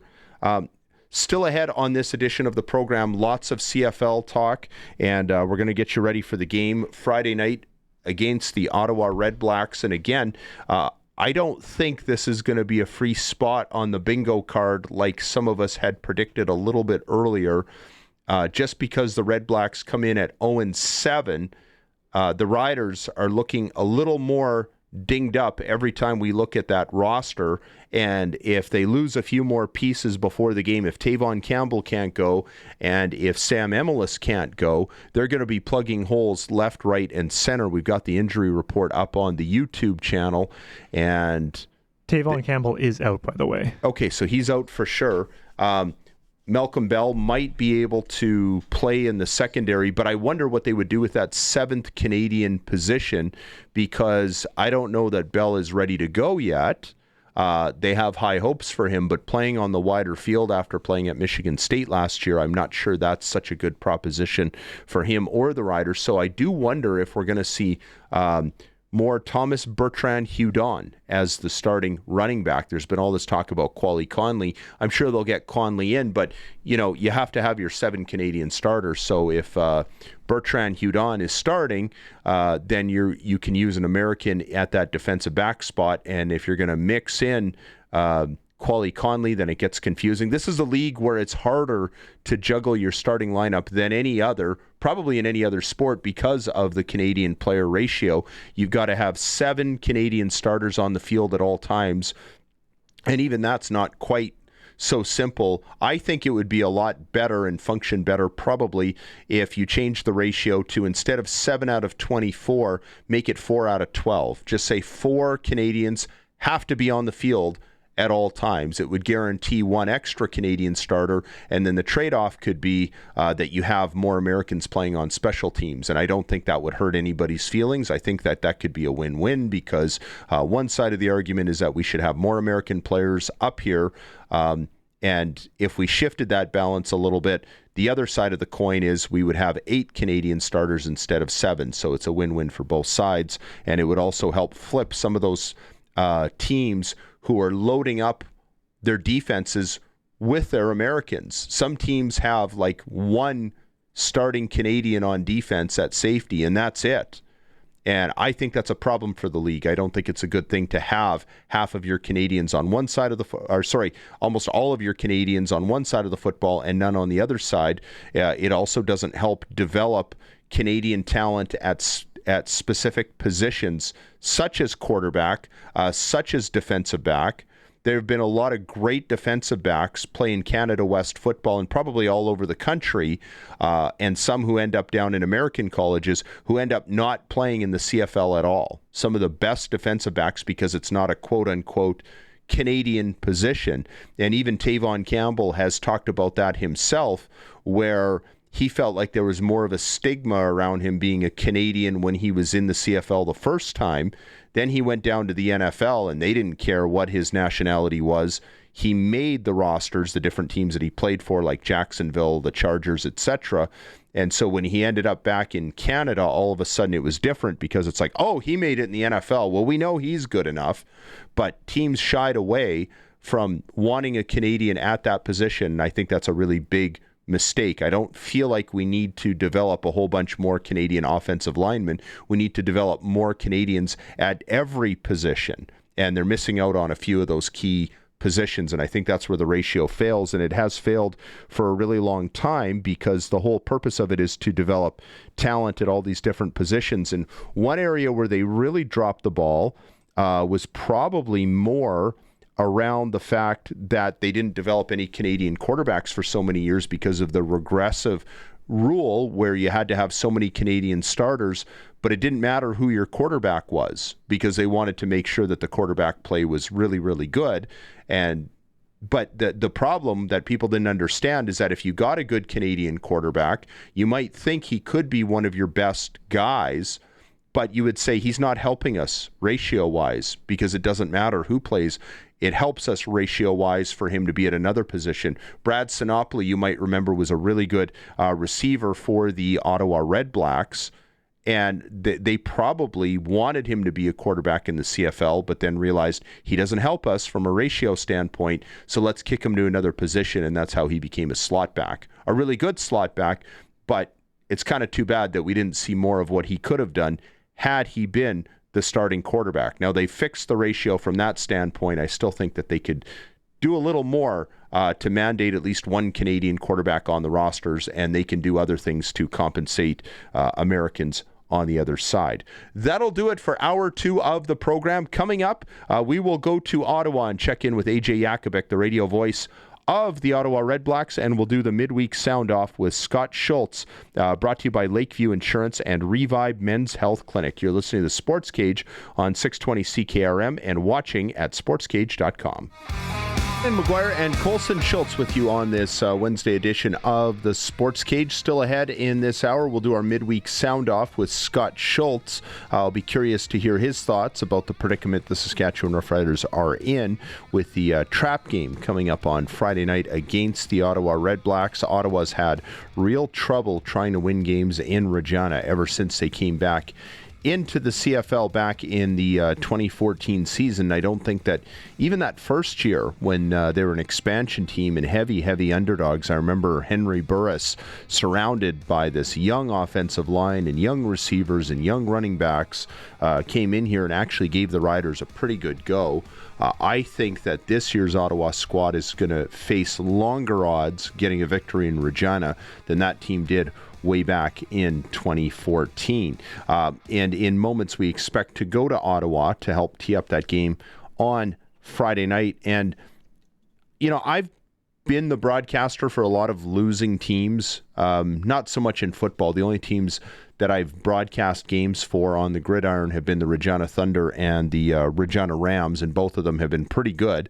The Thunder downright dominant at times, and the Rams have been pretty good too, going back to the 24 season, including their Hardy Cup triumph. But it can take some of the joy out of it if you're around a team enough that's struggling really bad. I've been around teams that struggled in other sports, particularly hockey, but it's also a fascinating story.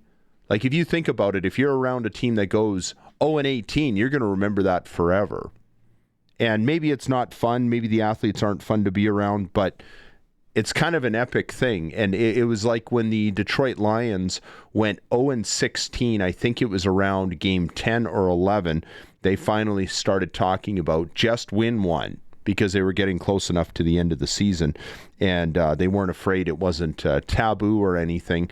Of course, they did not succeed. They ended up going 0 for the entire season, and the NFL has had 2 teams in the modern era with a 16-game schedule. Nobody has gone winless on a 17-game schedule, but there were 2 teams who did it on 16 games, the Cleveland Browns one year and the 2008 Detroit Lions. But nobody has ever run the table in reverse in the CFL with an 18-game schedule. We've had that schedule now for 40 years. This is the 40th.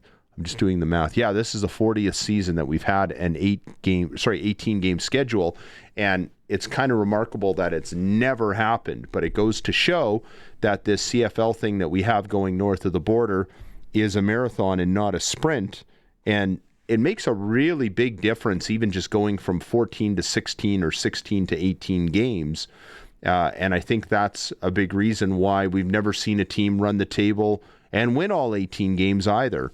In the NFL, we've only seen the one team do it, and that was the 2007 New England Patriots. But it's never happened up here, and I don't think it ever will, just because of the amount of games that you have to win. One thing that I'm not a fan of is the playoff format change that's coming for next season. I think that on that, I'm going to call it a wild card. I don't even remember if they called it a wild card Saturday, but it'll be like a CFL wild card Saturday where there's going to be 4 games happening.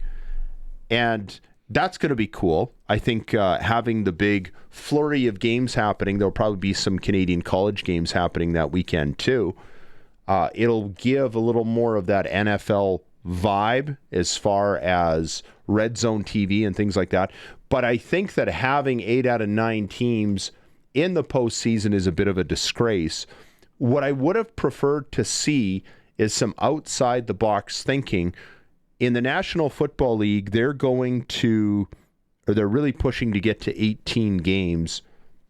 I would have loved to see the CFL say, we're going to get extra revenue, so we're going to use this as an opportunity to say, we're going to drop from 18 games down to 16 games. And everybody's still going to end up ahead financially. So everybody ends up ahead financially. The games mean a little bit more because we play 2 fewer games. Fewer guys are going to get injured because we're playing 2 fewer games. So you get man games back. And it's just better overall for player safety, which is something that everybody's always complaining about in football. It's remarkable to me that the NFL takes so much heat, deservedly so, for trying to expand their schedule. And the CFL does it, and it's just a press release, and that's that. And I guess it's a matter of economics where the players here just need anything they can get, and they're just accepting it. But I think it's kind of too bad that the players feel like they have to accept that, playing more games, and nobody bats an eye. But you do it in the NFL, and people freak out. I guess it's just because we expect more out of the NFL because they have money and the CFL doesn't. Maybe. It would also probably come down to whatever the existing player agreement is, right? Because the NFLPA has in their agreement that it can't be more than 17 games right now, and the NFL would have to negotiate that to make it happen. Honestly, I'm expecting we'll see that concession. It'll be we'll give you an 18th game, or like the players will say, we'll give you an 18th game if you give us all grass fields in every stadium. I was just going to say, do you think, that's what's when are they going to give back? And I think that's probably it. I don't know if it's going to be like in the next couple of years. It might be a little bit further down, but I think that's the trade that will end up happening. My one pin that I'm going to try burst your bubble with here is if we got rid of 2 games in the regular season for the CFL, we would probably be losing that revenue as well then, though, wouldn't we? No, you would, but I'm just saying if you go into a year where your TV revenue jumps high enough and it's not as significant as people first thought they would, but every franchise is going to get a bump of more than or roughly $4 million with this TV deal. So there's an argument that could be made that by wiping out that one game might mean you're probably not going to quite lose that much, and there could be benefits on the other side because you're lowering your operating costs. You're also limiting the inventory. There's a lot of fans who say, hey, I'm just going to go to a game a year. I see a game a season. So you might sell, I'm not going to suggest you're going to sell as many tickets for 8 home games as you would for 9, but I do think there's a diminishing return the more games you have. It's like if the Riders played 12 home games, your average crowd per game would be less. And so my point is you might be able to sell almost as many. It's kind of like the Toronto Argonauts decided to have 3 of their home games instead of being played in the GTA and muddle around. They accepted a buyout from the league to move those home games. One was here. One was in Winnipeg. I forget where the other one was. Hamilton. Okay. Yeah.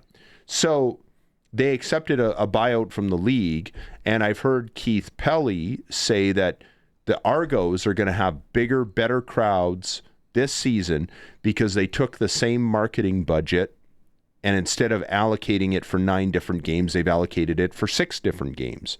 I'm skeptical. I'm not convinced that Keith Pelly has any ideas for how to fix the CFL in Toronto. They did that... I forget what it was called, but that NFL, CFL thing Bills Argos partnership, whatever that was supposed to be. It's still a thing. Yeah, sure. Is it really a thing other than just in the eyes of management? I mean, they bring Jim Kelly along. They have Doug Flutie come up. And Keith Pelly said, well, the game we did, it was the biggest crowd to date that season. And if you check the numbers, it was the biggest crowd, like barely. And they might have had a bigger crowd because generally the Argos do draw better in the fall anyways. Mm-hmm. So I don't know. I don't think that cozying up to the NFL offers any solutions. I don't think it does anything in Southern Ontario. I think that there's a lot of other stuff that they have to try first. But one thing that does intrigue me about the Argos and their situation with BMO Field is they share that facility with the soccer team, Toronto FC. And MLS is moving to a more of a winter schedule. And I don't think that playing in outdoor BMO Field is going to work for Toronto FC in December, January. They already do it in February, but I think if you're turning it from like 2 cold months to 5 cold months, that's going to be a serious problem. And I wonder if Rogers will undertake the project to find them an indoor facility to play in. And if they do that, that would open up a lot of intriguing possibilities to turn BMO Field into like Canada's national gridiron football stadium. Because with that hybrid turf that they use, you could play a lot more. And by turf, it's grass. It's hybrid. It's like 95% natural grass, 5% turf. You could have a lot more football events there. I'm talking like Vanier Cups. You could put the Vanier Cup in Toronto every year after year again. And you might even be able to use that facility for some other games. They're going to use it for college football this fall anyways. You might even be able to use that facility for some of the college teams in the area. So I think that could open up some possibilities because the fact that it's not their venue and they don't control the venue is actually a pretty big problem because you can't have tailgating and they can't pick their own dates. That's a big problem. They rarely get all the Saturdays that they want to have in that facility. And when you can't prepare the facility for like 4 or 5 days in advance, it's harder to do promotional stuff in the facility. For example, why don't they have a game where they have like 50 pinball machines spread out through the lobbies of the stadium and have everybody come in and play these really cool games of pinball and everybody pay $5, $10, whatever, and have the money go to a charity like the Pinball Clemens Foundation. Just goofy stuff like that. And when you don't control the facility, you don't have the ability to do as many of those promotional things. The Argonauts ran into trouble about the moment that their home stadium was not Argo specific. And I'm talking about the old CNE, Canadian National Exhibition Stadium, when the Toronto Blue Jays came along. And I wonder if getting back to an Argo specific facility could maybe help a little bit. And if the soccer team feels like that facility does not suit their needs, it makes you wonder if maybe some possibilities could open up for the Argonauts to do that. Time will tell, and we will see. Still ahead on this hour of the Sports Cage, we will do the Midweek Sound-Off with Scott Schultz. We'll step aside and take a break. You are listening to 620 CKRM and watching at sportscage.com. Midweek Sound-Off with Scott Schultz still ahead in hour 3 of this Wednesday Sports Cage. Brendan McGuire and Colson Schultz with you. And the Riders secondary has been the topic of much discussion about what they're going to do in this game against Ottawa with the injuries that have been brewing around, particularly to one Tavon Campbell. And Nelson Lacombo was saying at practice this week that they have to be prepared because they don't want to underestimate the 0-7 Ottawa Red Blacks. Yeah, we just keep, doing our jobs. That's really what it comes down to. Everybody understands that, even though Ottawa is not where they want to be, they're still a professional team, and they're going to come in and do their jobs, right? So we got to be ready for that and continue to do ours. And Nelson's going to have to carry a pretty heavy load in that secondary, I think, particularly given the fact that they're going to have somebody new at that one spot with Tavon Campbell out of the lineup. And Coach Mace, I think, is pretty excited to get Nelson back, as he indicated today. Yeah, I don't know. He's practiced a couple weeks here, and he's looking better and better. But if we trend in that direction, yeah, it certainly would help us just having somebody, a veteran back there, who's been able to play for us in the past. But ultimately, there's some few things kind of in limbo here. We'll see how we roll. And that is head coach Corey Mace from earlier today at practice. Lots to think about in the last couple of days before that game against the Ottawa Redblacks. I think there's a lot of pressure on this team to win this game because, number one, it would be an awful humiliation to lose this game, let's be honest, regardless of what your record is. That team that won in 2003 when the Riders went into Hamilton and they lost, I know if you talk to some of the players, and we'll hear from Scott Schultz momentarily, that felt like a pretty big letdown and a bit of a humiliation because you don't look at it and say, well, we were having a pretty good year. We were 7-5, now we're 7-6. We're pretty good. You feel like you're squandering not once in a lifetime, but once in a long time opportunities. You need to strike while the iron is hot. And for the Roughriders to get a third of the way, almost halfway through the season, within striking distance of first place, it hurts enough to lose games. It hurts doubly to lose games that you really should win. And they don't want to be getting all the publicity for the wrong reasons if they're the first team to lose to the 2026 Ottawa Redblacks. And some of us just want to see history being made. Right now, we go out on to the Western Pizza Hotline, and we are joined by Crofty from Croft Electric. Are you going to the game Friday? Oh, you bet. Excited. Looking forward to it, actually. Should be a beautiful day. Do some tailgating before. And, excited for the game. Have you guys just been getting flooded with calls in the heat about everything this summer? Well, the heat definitely tests your electrical system and puts it to its test. Everybody thinks, it's the winter that's the problem. Actually, winter or cold is good for electrical systems. You don't want them to fail in there, so we got to be prepared and make sure we're ahead of that kind of thing because we don't want to be out there fixing that stuff in the winter. But heat is definitely hard on electrical systems. Is it if the wife is really hassling me about getting some electrical work done for some new pot lights that we want to put up in time for Christmas? Is this a good time to do it? Like, do you guys get a heavy rush in the fall, and maybe it's better to call ahead in the summertime? It is. Great timing to be calling for any of that kind of stuff, especially, holiday season lights, permanently mounted holiday lights. Stumbling right now. Sorry. And yes, let's get out there, get them done now. Slip and fall on snow and ice if we want to get ahead of that kind of stuff. Anything we can do in this nicer weather saves you time and money, saves us a lot of things. Plus, just with everything going on, we're really busy. Everybody's busy right now. So it's a good time to get stuff booked in, get ahead of things, make sure our product pricing is locked in, make sure everybody can get the stuff done before winter. If somebody wants to book in or just wants to talk to Crofty, what do they do? Well, follow us on all the socials for sure. Keep up to date with our Friday Funnies and our Tip Tuesdays. This time of day, go on our website, www.croftelectric.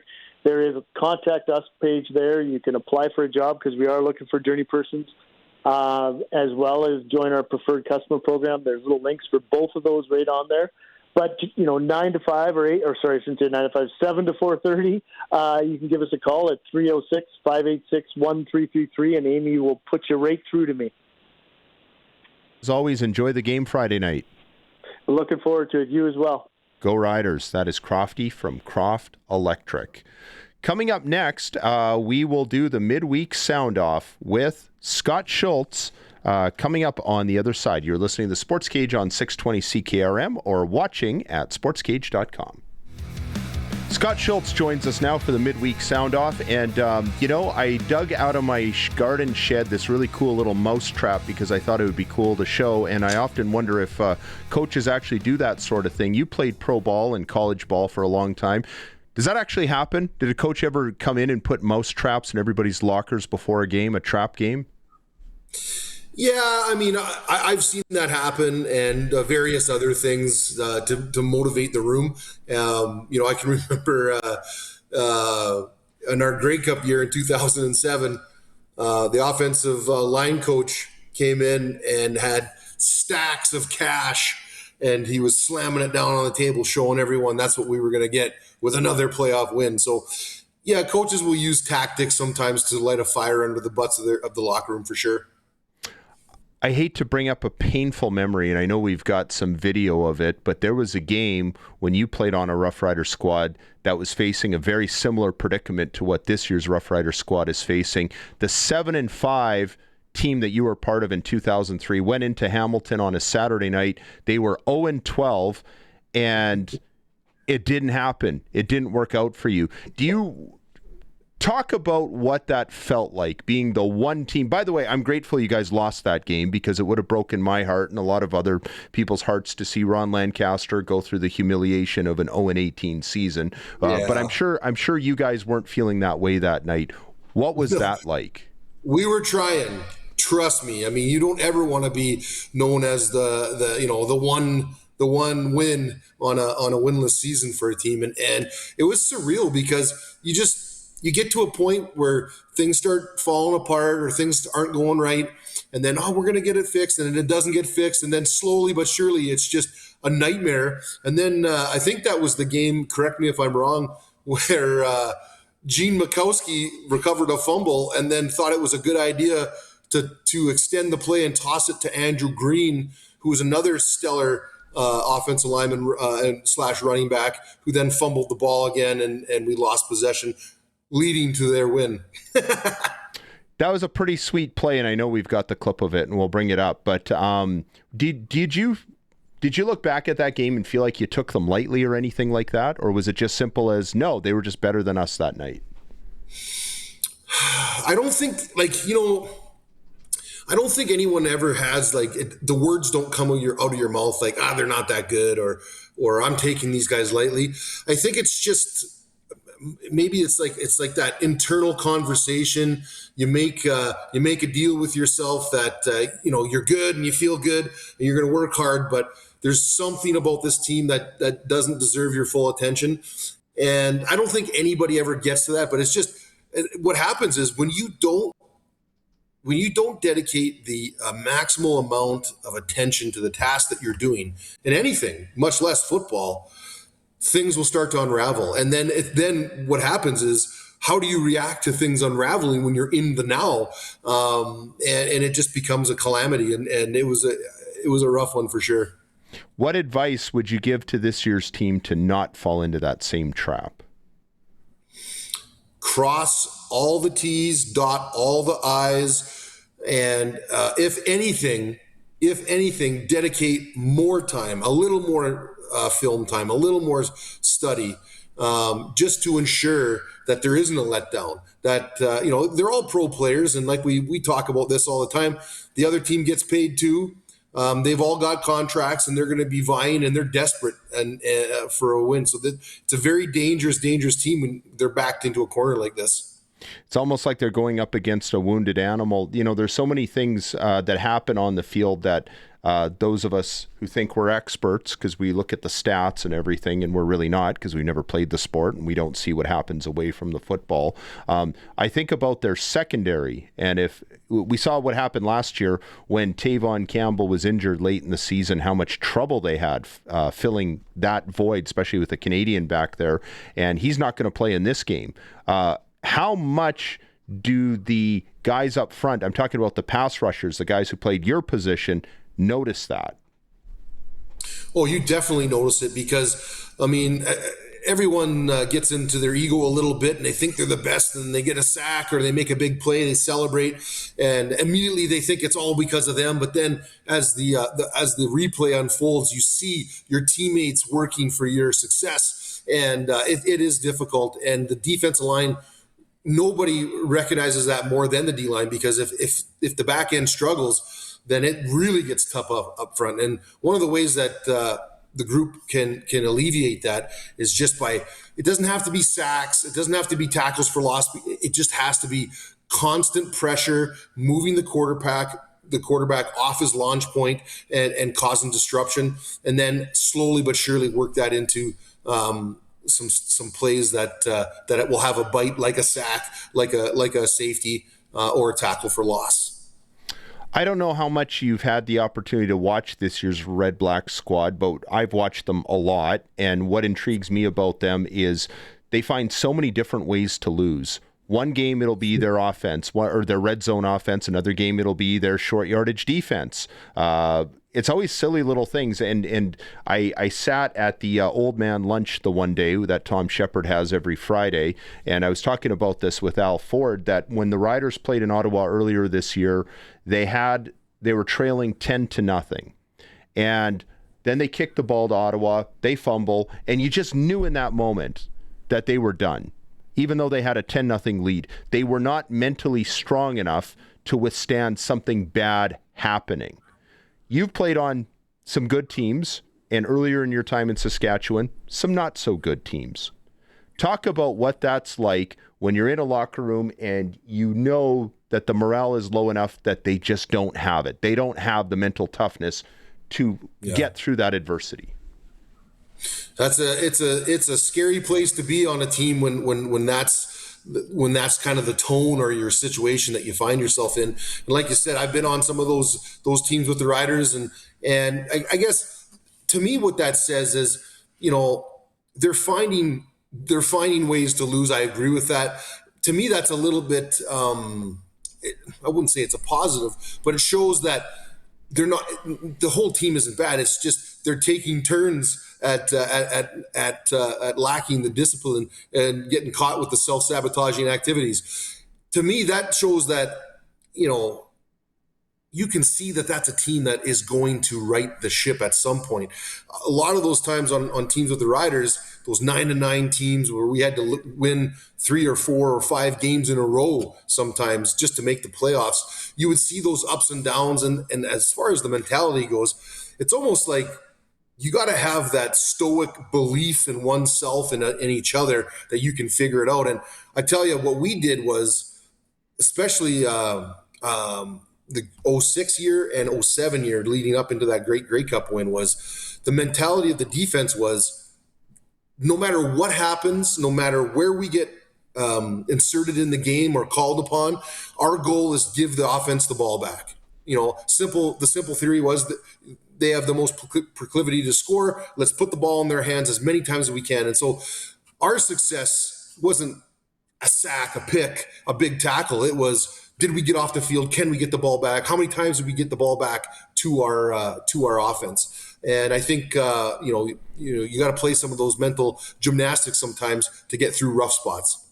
We're seeing some of the clips from that 2003 season where Glenn Suter sat down and he had a good chat with Andrew Green, Gene McConkey, Jeremy O'Day, and I think he was interrogating Gino and Andrew and their role in that lateral that you talked about. And we'll see the hands on for those of you who are watching on the YouTube feed. But I was joking. We had Andrew Green on the TV show this week, and I said, I was fine with Gino being my MLA until I saw those hands, how the ball just totally squirted between his hands. But I want to talk with you a little bit about Ryan Dinwiddie.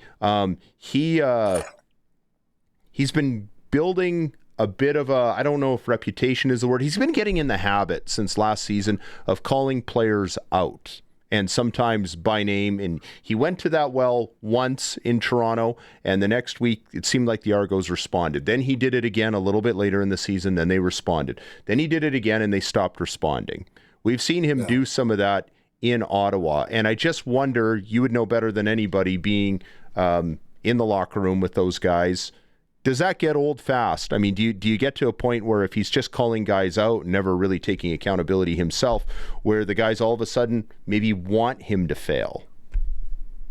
You know what? It does get old fast.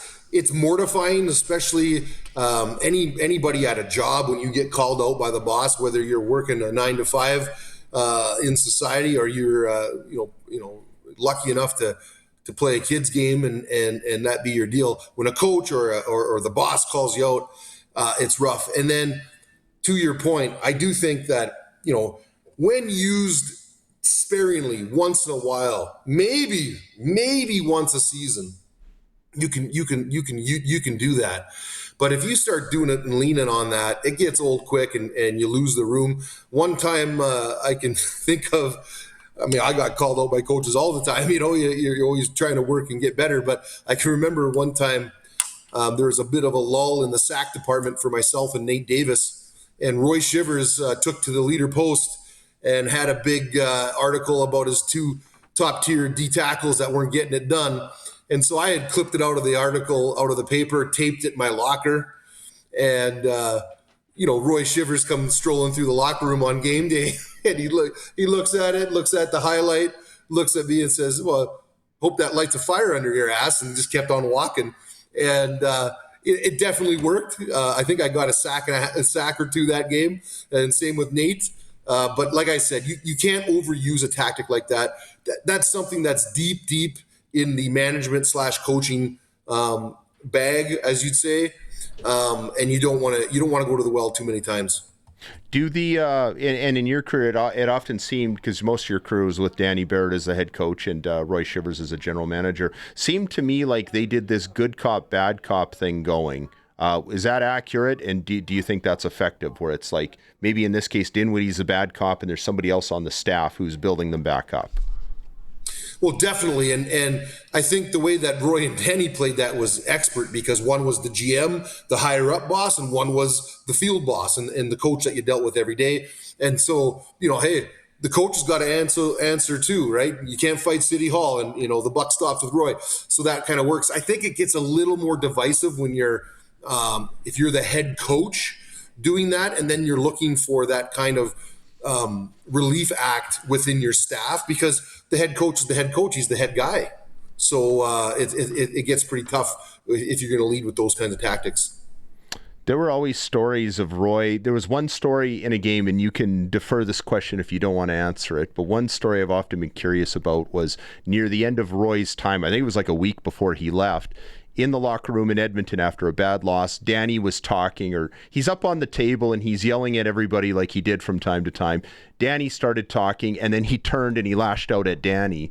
And it's almost like, you're in this with the players, and so I can chew you out. The fact that I'm chewing you out means that the players themselves won't take it as personal either. Yeah, I remember. I don't remember exactly what was said, but I do remember. The tensions were tough, and there were times when Roy felt like he had to stick his nose in the locker room and give an address. And I have been privy to some. I remember I was getting a massage one time. Our treatment room would spill back into the back meeting rooms in the old stadium. They had just a curtain dividing the meeting rooms, and the defense or the receivers were in there, and Roy was in there giving them an earful and stuff. So it definitely, those scenarios definitely happen. And like you said, like when Roy did do that, and Danny was in the room and being superseded by the GM, it did feel like, it was okay, because the head coach was even getting it, right? And so it was just kind of everybody was on the same team and fighting for the same thing.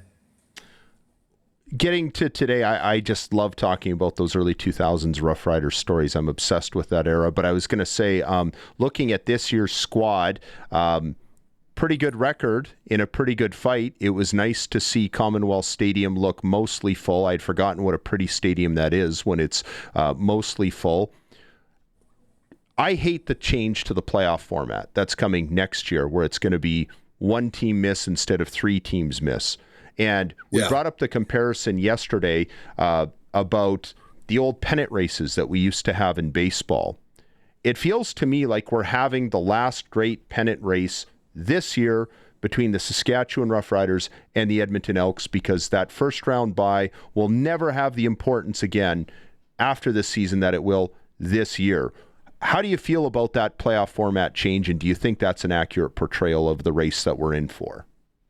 I agree with the sentiments that you're putting out there, for sure. I mean, it just to me, maybe we'll see it different in real time, but to me, it just seems like it takes out all of the urgency and the value of having it the way that we've had it for so many years. And then when you get to the point where just one team's not making it, it just, I don't know. To me, I think it'll breed in some of that laziness that some of the other leagues suffer from, like the NBA, with load management and these kinds of things where I don't like that we're changing to that. I don't like that it takes away emphasis from winning and getting out ahead and getting those wins stacked up to give you that reward at the end of the season in a bye week. Yeah, it just kind of cheapens the regular season, and that's supposed to be the fun part of it throughout the grind. Hey, listen. Go ahead. Go ahead. No, I had nothing. Go ahead. Well, I was just going to say, the other thing is I might look at the risk management side of things and some unintended consequences where when that shift does happen, there's going to be more revenue maybe from a streaming media licensing perspective, but at the same time, it's gonna cause a little bit of unrest in the fanship, and it might have the unintended consequences where fans don't show up as much because they don't care because the games don't mean as much because of this format. So, I think we got to keep a close eye on that as well. I get a kick out of how the commissioner's saying this will be so much better because we'll have more games to sell on TV, and he's ignoring the fact that teams have been complaining for decades. Playoff games are sometimes hard to sell because you don't have a lot of time to promote them because they're not on the schedule. So now we're throwing in more playoff games. Is that going to eat into whatever gains were made? We shall see. This has been fun, and we'll do it again next week. Thank you, sir. Have a good one, guys. Okay, that is Scott Schultz with the Midweek Sound-Off for Lakeview Insurance. Get a second opinion on your coverage with Scott Schultz and his team, protecting what you've built. And for Revive Men's Health Clinic, treatment for men's ED without pills or surgery, discreet and confidential. Visit revivemd.com. Time to break. When we come back, we will wrap. This is the Wednesday Sports Cage on 620 CKRM and on the YouTube feed at sportscage.com. Lots of baseball to talk about on this sports ticker. The Toronto Blue Jays pulling out the one-run 5-4 victory over the Houston Astros earlier today. Ernie Clement with a 2-run bomb in the 10th. And the Blue Jays, don't look now, back-to-back wins in Houston. Closer to home, the Regina Red Sox are home to the Weyburn Beavers. That's a doubleheader starting just after 6 o'clock at Curry Field tonight as the Sox wrap up their season. They will finish third and go up against the number 2 Saskatoon Berries in the first round. Other games around the WCBL tonight, Moose Jaw Miller Express visiting Saskatoon in a meaningless game, and the Medicine Hat Mavericks visit the Swift Current 57s. Also, SportsCage.com poll, speaking of baseball, do you think that Vancouver will get a Major League Baseball franchise? I think not, but it's a cool discussion. Vote at SportsCage.com. I was going to say, I actually don't think it would be a bad thing at all if Vancouver got the Major League Baseball team. Sometimes I worry about what it would do to the CFL. Like I even worry, what if the Montreal Expos did come back? Something that I've always been dreaming of for decades, but what would it do to the Alouettes? And when you think about how much the Blue Jays hurt the Toronto Argonauts, you wonder if it would be a good thing or a bad thing. I choose to believe we don't have to live in fear. I think it would be just fine. If anything, it might actually help because if the Calgary Stampeders are playing in Vancouver against the BC Lions, more people from Calgary might say, hey, let's make a weekend out of it. Let's go watch the MLB team and we'll go watch the Stampeders play the Lions.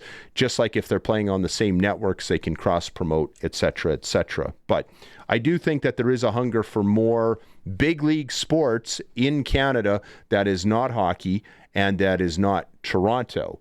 I think the CFL does a great job of filling that void, and I don't think it would hurt if we got another MLB team. I'm not so excited about the NBA. It just seems like there's a lot more sizzle than steak, where so many teams are not even part of the conversation. There's a lot of irrelevant games being played in the National Basketball Association. Actually, like Scott Schultz said in our last segment, there's a lot of laziness that's been creeping into the NBA with load management and things like that. So I think they've got a lot of problems too. So if I had my preference for other big league sports teams that we're adding to Canada. Number one, I wish we just had more CFL teams.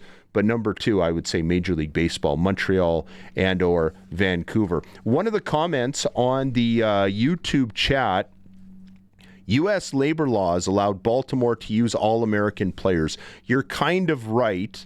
Glenn Imlach, 1892 is the handle. The reality is they tried to get the American teams to follow the Canadian ratio. And I remember Fred Anderson, this nice old man. He was like the 496th richest man in America. He had some construction products company.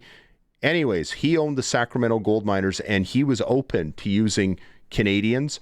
But they realized that that is not enforceable under U.S. labor law to have, mandated Canadians, just like it wouldn't be enforceable under Canadian labor law if there was a rule you had to have so many Americans. It just doesn't work that way. If you're going to have affirmative action, it has to support labor for the country in which that organization resides. You know what? I think the Canadian player ratio is fine. I think they can leave it how it is. Again, I made the opinion earlier that it would be better, in my view, if you just said 4 Canadians on the field at all times. I think it would be a lot easier to administer.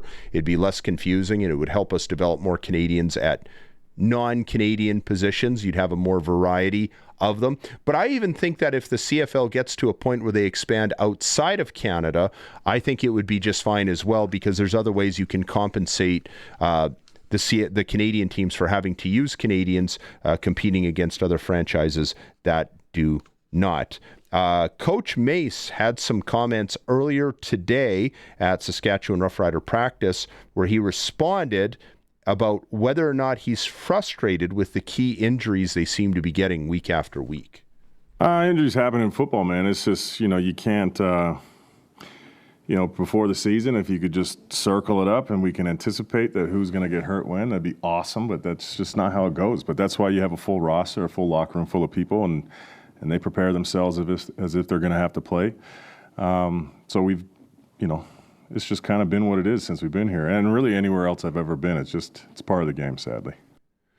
2 of their most important Canadians are not going to be playing this week, who they did have last week, Kian Schaefer-Baker and Tavon Campbell. We still don't know about Sam Emelis. We've got the injury report up on the YouTube feed, but a lot of important players, a lot of important Canadians out. Albert Awachi, Tavon Campbell, Emelis is still questionable. They might get him back. He didn't play in Edmonton, and a big reason why they survived that game in Edmonton without Emelis was because of the efforts of Kian Schaefer-Baker. And so now if they don't have him, who's going to step up?